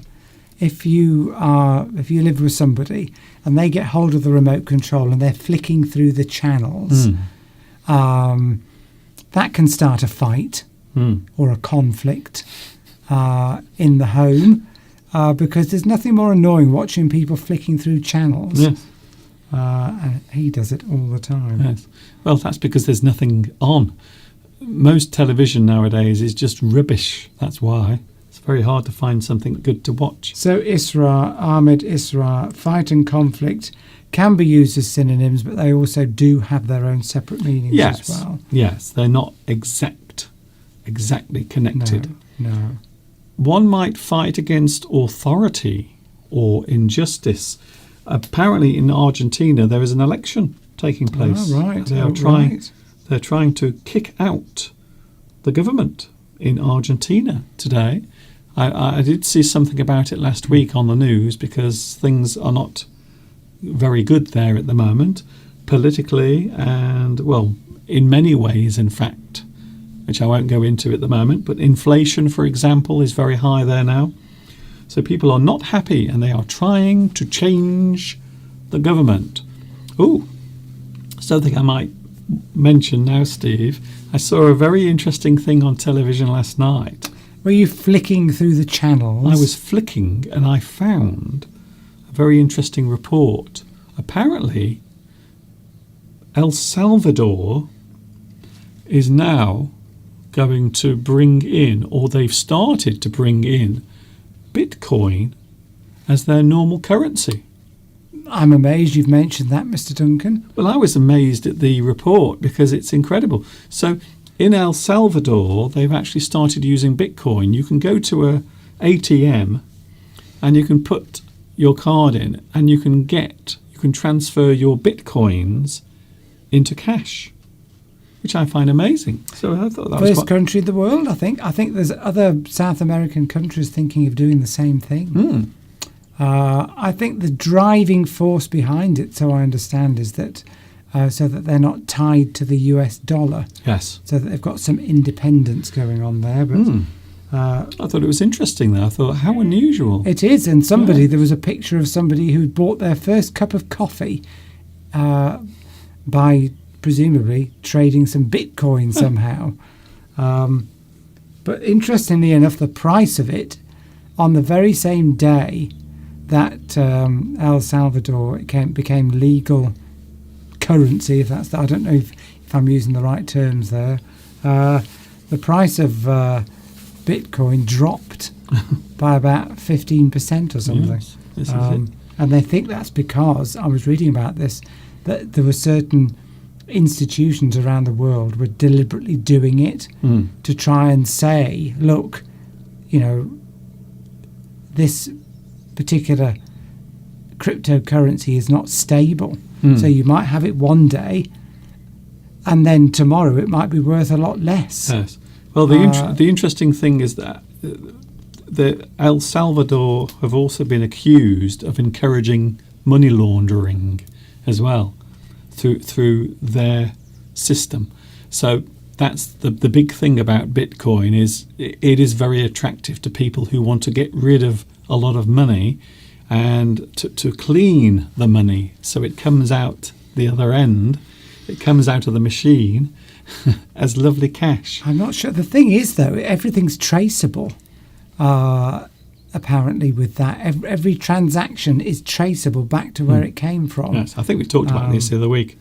Anyway, yes, Saturino. Yes, well, we could get into a whole debate about cryptocurrencies, but it's boring. Some people think it's the future. Other people think it isn't. Nobody knows. No. Nobody knows. Anyway. I can't see America giving up the dollar very easily. No, it's not really what we're talking about. Well, you brought it up, Mr. Duncan. Yes, well, you started the conversation. I brought up the fact that El Salvador is starting to accept it. Well, that's it. You brought up the subject. That's it. It's people are obviously interested in it. So technically, the subject was El Salvador, not Bitcoin. To have a fighting, I don't think so. To have a fighting chance. They're having a conflict. Will do if you don't stop talking over me. To have a fighting chance means the possibility of winning, which will require great effort. So you might have a fighting chance to succeed, but it means that you will have to put a lot of effort into getting that success. So to have a fighting chance means the possibility of winning will require great effort. So you might succeed, you have a fighting chance, which means you are going to have to try as hard as you can. You will have to put a lot of work and effort into what you are doing. Yes, I mean, let's use an example, shall we, of maybe succeeding in a sport. Somebody is quite good at it, for example, tennis or something like that. You might say, there's somebody that is in the final of a tennis match. Okay. But they've never done, that well in the past. And somebody says, do you think they're going to win? And you might say, they've got a fighting chance. So they could win, but they're going to have to put a lot of effort in. Yes. Whereas the person that they're playing against might be the world's number one, and they probably won't have to try that hard. So it's probably the underdog, isn't it? You're talking about the person who's the underdog in a situation, who's perceived as being less able, but could win if they have a good day and do very well. You might have a serious illness, and they might say, what is the chance of them surviving? Do they have a fighting chance of surviving? Which means they still have a long way to go before they can be seen as recovered or well. So you have a long battle ahead before you can overcome that illness. You have a fighting chance, but the battle is not over. Yes, that's interesting. Palmyra says that we used to have somebody here from El Salvador who was a member of this group, but we haven't seen them for a while. Is anyone from El Salvador watching? Maybe they could send you a donation in Bitcoin, Mr. Duncan. Then you can keep it for 10 years and it's gone up 4,000% or something. I don't know how I would receive Bitcoin. How do I receive it? Does it come out of the back of my computer? I think you have to have an exchange. Yes. I think Anyway. you have to be on an exchange. for that. Anyway, I don't want to keep saying this, but we're not talking about Bitcoin. Oh, we could do that. Maybe we'll talk about that next week. There's the same person who said that my conversation was boring earlier about your People favourite. are all talking about it. It's only boring if other people don't talk about it. A man doesn't have a fighting chance to speak in a meeting of women. Oh dear, I'm not saying anything to that. You can use that. You can use fighting chance in the negative form as well, can't you? Yes. If, for example, just to pull up on what Rose has said, if there is this beautiful woman and you are, very average and you've got an ordinary job, but you want to ask her out with the view to marrying her, your friends might say he doesn't have a fighting chance. So in other words, even if he tried, he still wouldn't succeed. So you can use a fighting chance in the negative as well as the positive. Well, I think there's an even better one. You might describe that person as punching above their weight. Oh. Yes. Yeah. So you're trying to attain something that is way out of your reach. You are trying to get something that you will never have because it's out of reach. You are trying to get something that is there, but you will never get it because maybe you are not rich enough or good looking enough or famous enough. You are punching above your weight. Ooh. Here's to fight off something is to defend or battle against something, as we said earlier. So that's quite good. When we were talking about the bees. The bees. You fight off the bees.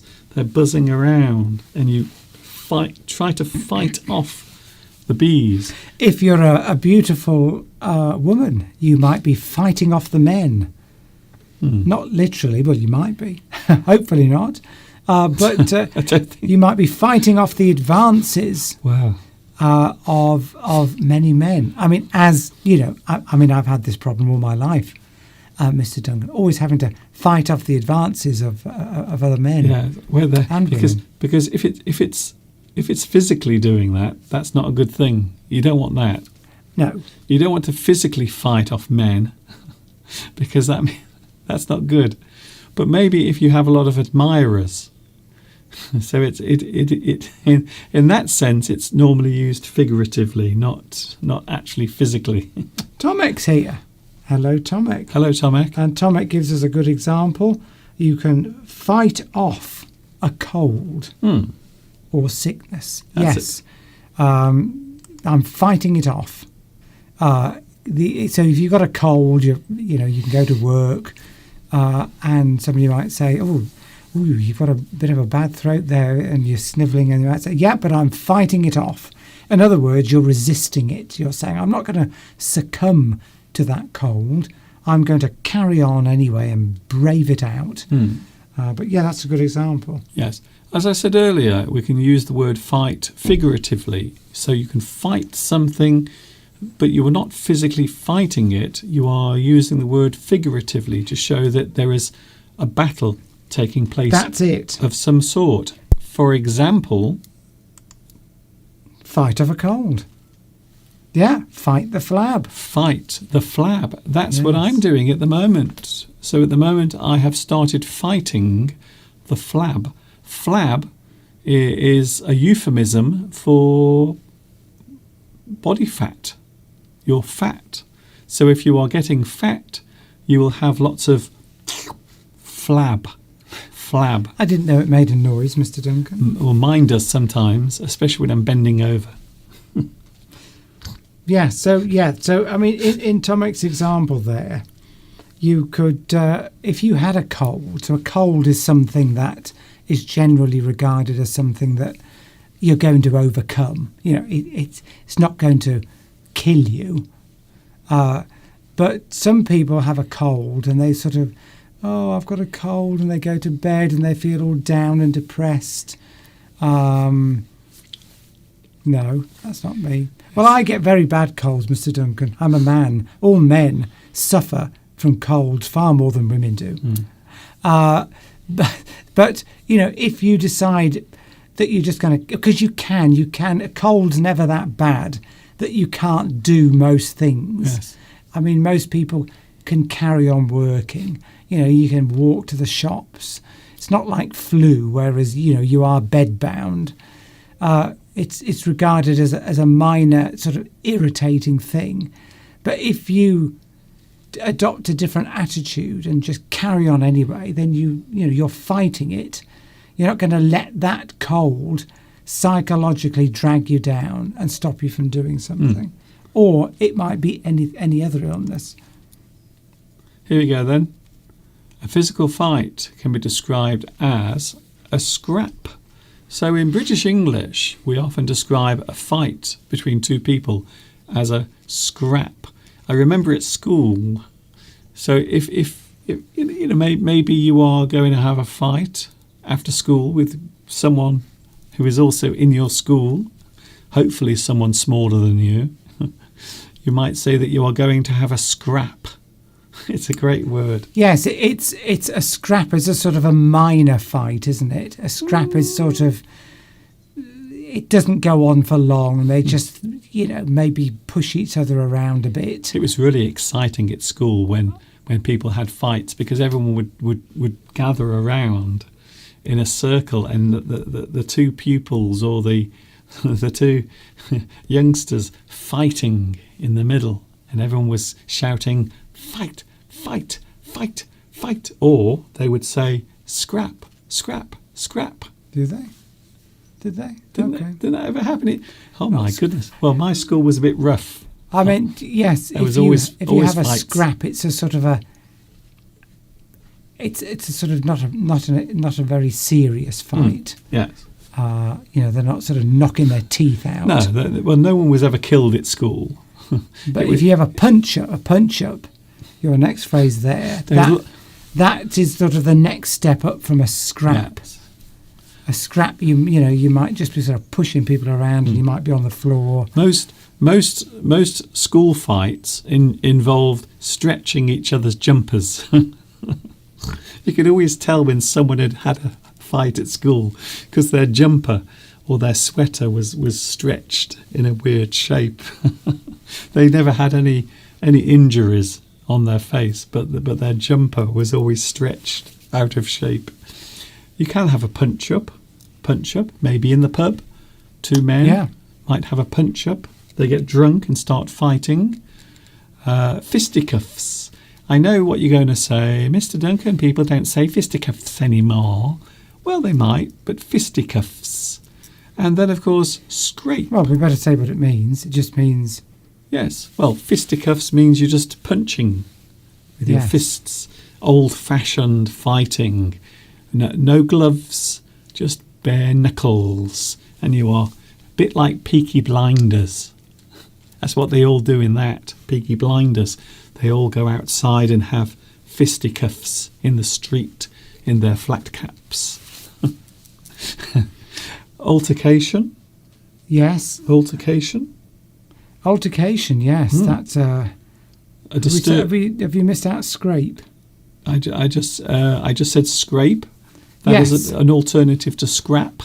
Yes, you're sort of having a sort of a minor physical interaction. You're fighting a bit of a...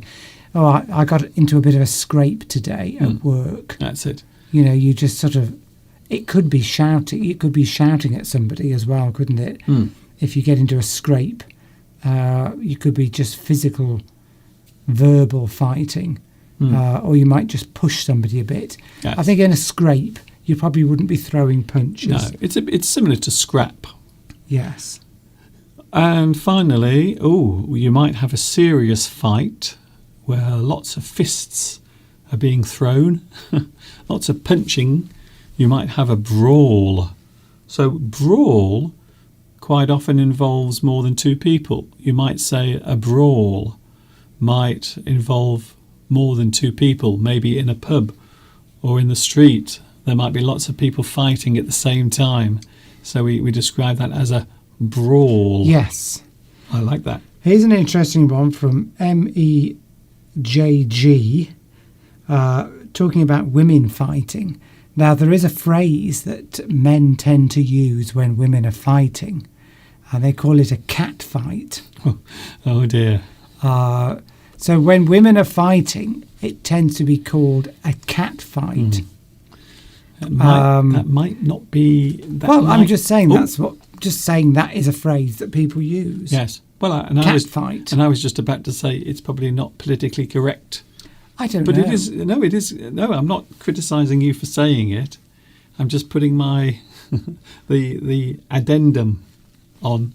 Anyway, but that phrase is used when women are fighting. They call it a cat fight. Yes. Or men call it a cat fight. Yeah. Because it's very unusual to see women fighting. Well, I suppose it depends. It depends where you are. I mean, I've seen lots of women fight when I've been in nightclubs. But yeah.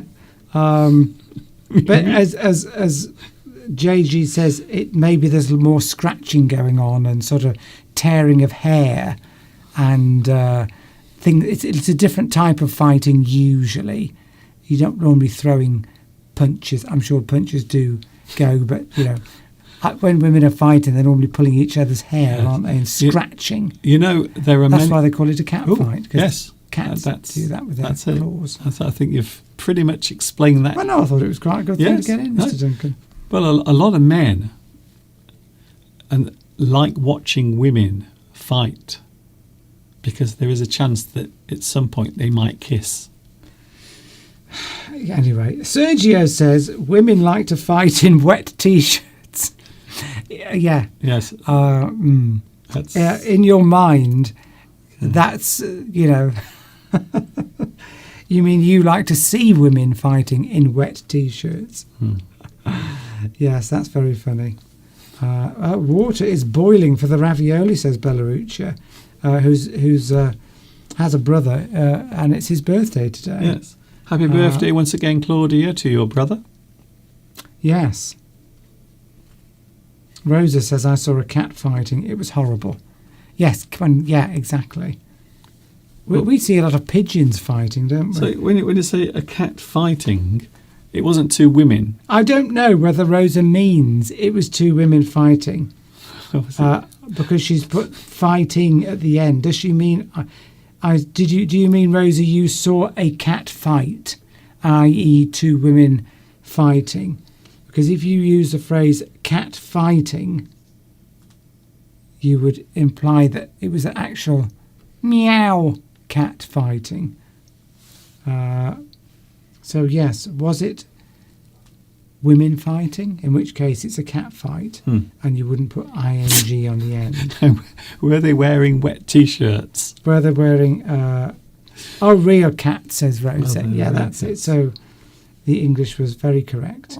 Exactly. Well, that's what is the perception. That's what it can look a bit like sometimes when women are fighting. It does look like, the claws are going. The nails are going.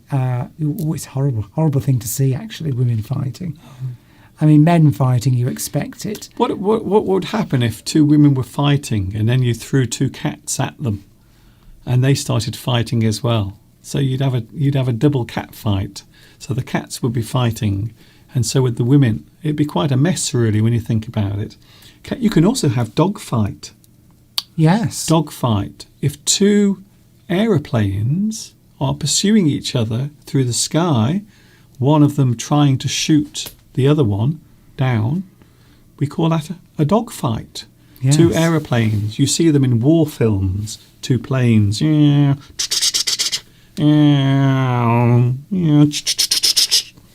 That is a dog fight. Is this a children's channel, Mr. Duncan? A children's channel? What do you mean? Why? Oh, yes. Saturina wants to know what Belarussia has stuffed the ravioli with. I want to know what you've stuffed inside your ravioli. Is it meat?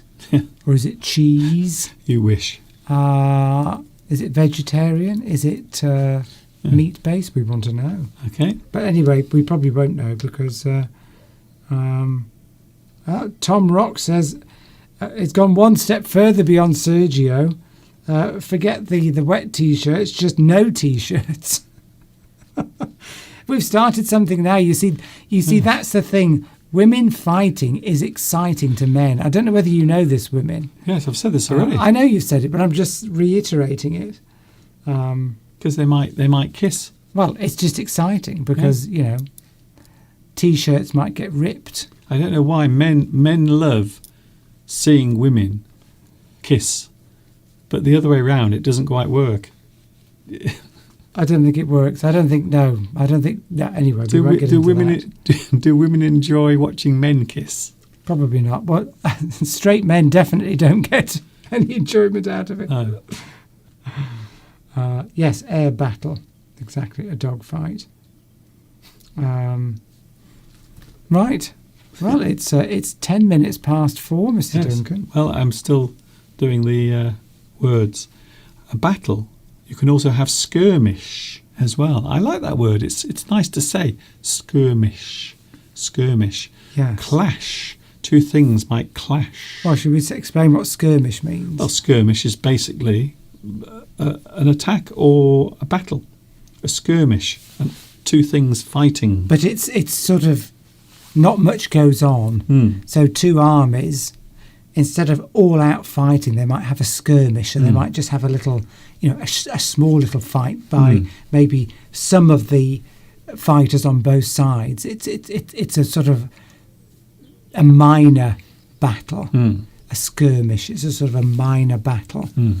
But you might have doesn't have to be armies. You can have a skirmish. You could say, well, I had a skirmish with somebody at work.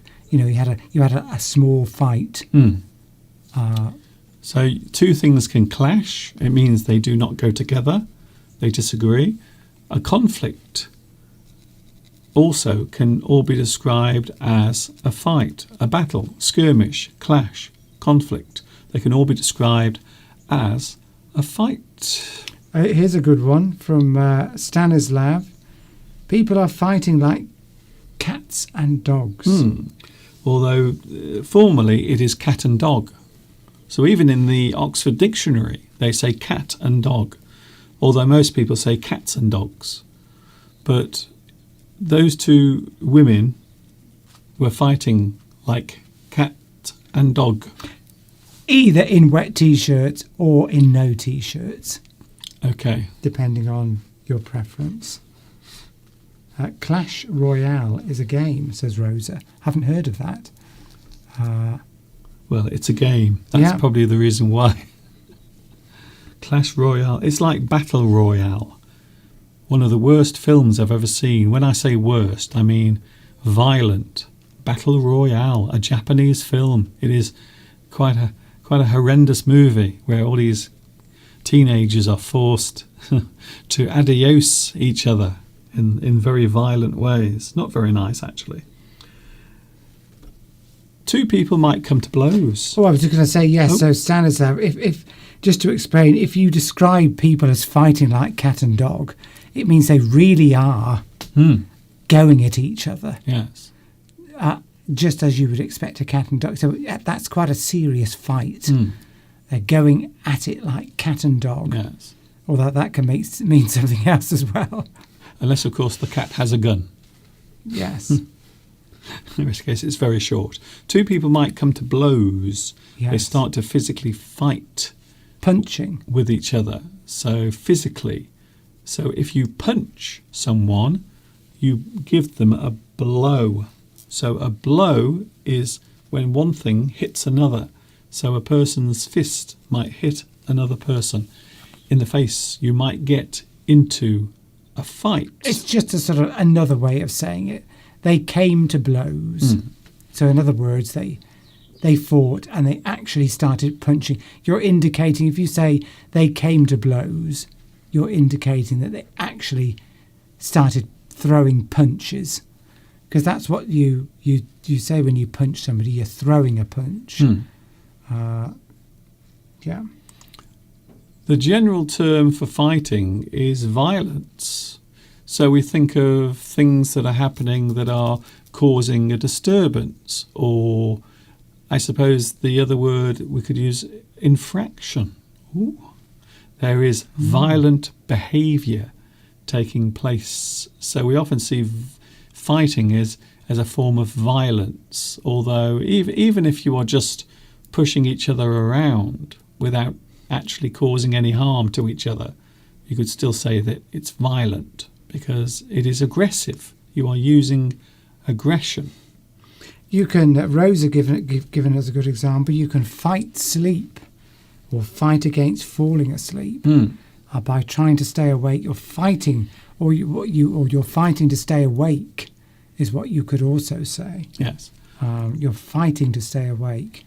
A fight between people might involve punching, kicking, using your feet. So that's it, you see. When you're fighting someone, you often think of hitting them with your fists. But actually, your feet can be just as useful if you are going to kick someone. Slapping. So it's a bit like us. So when we're having a fight, we often just slap each other like a couple of girls. Nothing. That never happens. A fight between people might involve a weapon. Yes. So when a weapon is used, and I suppose when you think about it, you can use anything. I wonder what the most unusual thing is that a person has ever used as a weapon. Can you think of something really unusual? Maybe a banana. Perhaps someone used a banana and they they pushed it into someone's eye during a fight. So you can use anything, I suppose. If you can hold it in your hand and it's heavy, I suppose you could use it as a weapon. Anything, really. Sergio must use a vodka bottle. Obviously an empty one. Yes. It wouldn't be full. It wouldn't be full. That would be such a waste. Oh, my goodness, no. It might break and all that lovely vodka will fly everywhere. You can fight against yourself. Says Christina. Christina, you are right, yes. So your own flaws or your own problems or the things that you often keep doing wrongly, your mistakes, if you ignore your own consciousness, maybe you're thinking that you should do the right thing, but then you ignore it. So you can be your own worst enemy. You can fight against yourself. Yes, if you fight against yourself, the implication is that you are you're not helping yourself with your behaviour or the things you're doing. You're actually giving yourself a disadvantage by doing something. You're fighting against yourself. Can I just point out, we are not encouraging people to fight. Today's lesson is just looking at all of the words and uses of the words. So I am not condoning fighting or violence before anyone complains. Oh, Mr. Duncan, we can't believe you were talking about fighting today. A bit late for that, Mr. Duncan. Why are you encouraging people? Well, it's there now, you see. It's on the live stream, so I've said it, even if I've said it at the end. Arrivederci, I think, is goodbye in Italian, I think. We have ciao. We have some good expressions. You can fight the good fight. Yes. I believe that is biblical, if I'm not mistaken. Fight the good fight. There's a well-known Christian song with that phrase in it. To do the virtuous thing or the right thing is to fight the good fight. You can also fight on, which means to not give up. You fight on. You don't give up. You don't stop. You continue to battle against the thing that you are fighting or fighting against. I'm going to fight on. Yes, if you wanted to get a promotion at work and you went for an interview and you didn't get it, somebody might say to you, "Oh, I'm so sorry. I expect you'll give up now, won't you?" And you might say, no, I'm going to fight on. I'm going to carry on trying to get that promotion. You're not going to, it means you're not giving up on something. That's it. Whatever that might be. Yes. So whatever it is, you will fight on. And then, of course, fight through. You can fight through, which means to struggle from one place to another. You fight through a crowd of people. You are pushing through them. You fight through a group of people. You are trying to get from one place to another. But there are lots of people in the way, so you have to fight through. Maybe you have to fight through the rain because the weather is so harsh and bad, but you still have to get through the rain. You have to fight through the rain. I had to fight through the crowds to get to the exit in the concert. I had to, fight through. Yeah, that's fine. Carry on. The final one before we go is fight or flight. An interesting one. It is an expression, fight or flight, which describes the natural instinct to either stay or flee when faced with a dangerous situation. So when you are faced with a dangerous situation, maybe something is coming to attack you. In nature, in the animal kingdom, there are two choices. You fight or you get out of there. Get out of there. You leave as quickly as possible. Fight or flight. And that is it. That's often automatic. The fight or flight mechanism inbuilt in most animals, not all animals, is often automatic. You instantly assess that situation and decide whether it's safer to run away or to actually confront whatever it is that's attacking you. Yes. I would personally always go for the flight.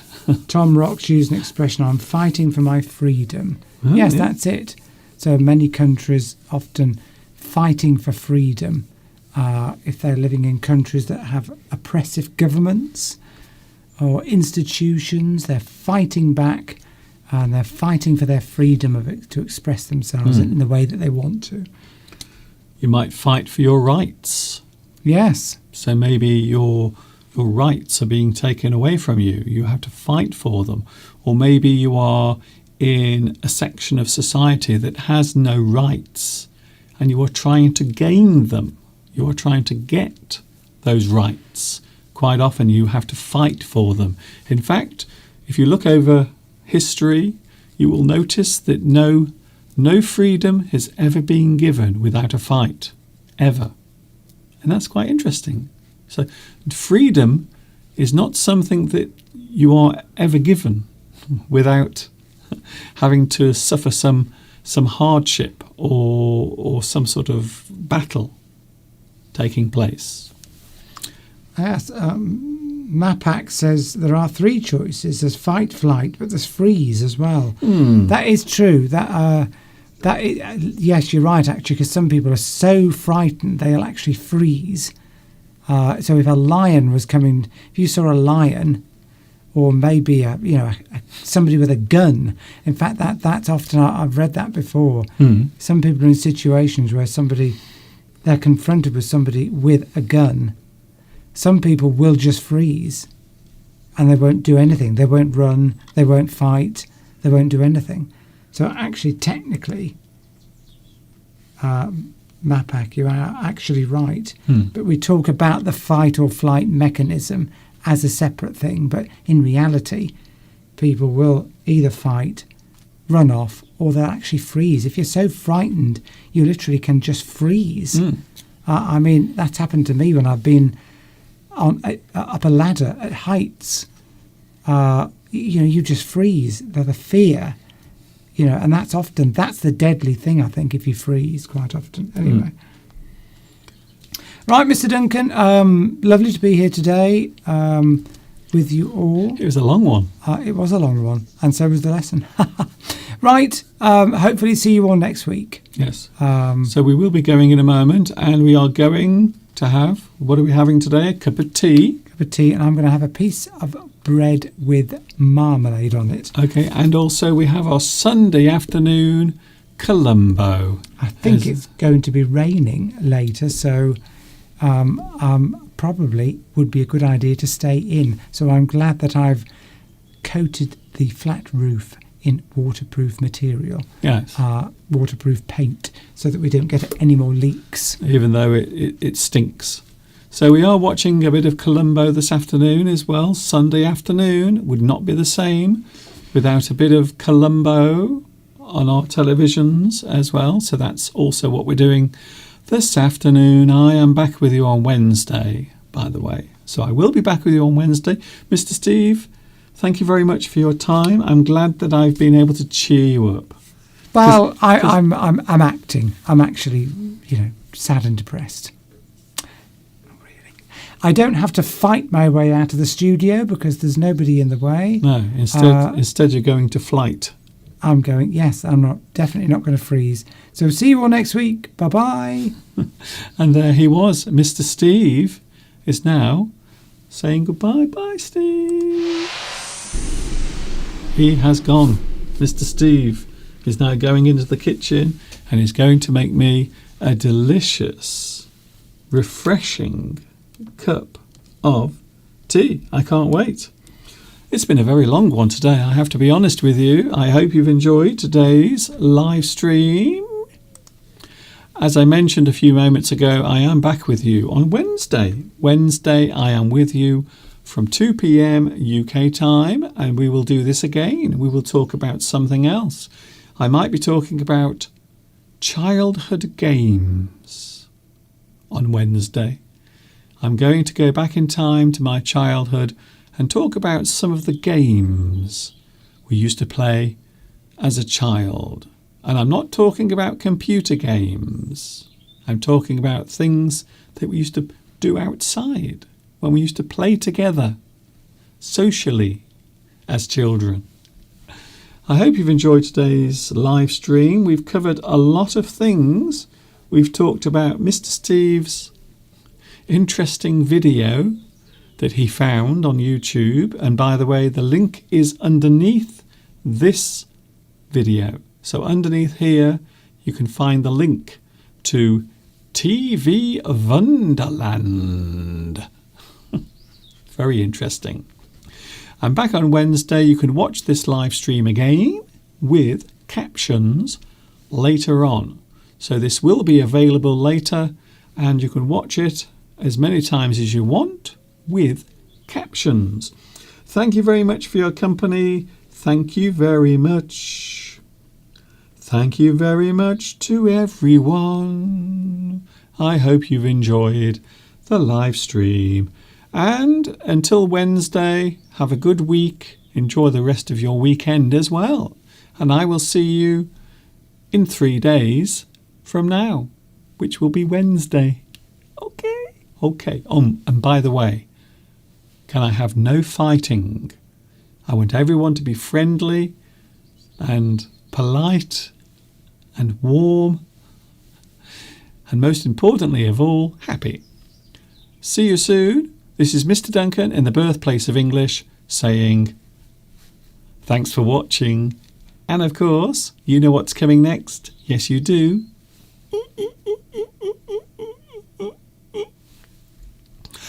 Ta-ta for now.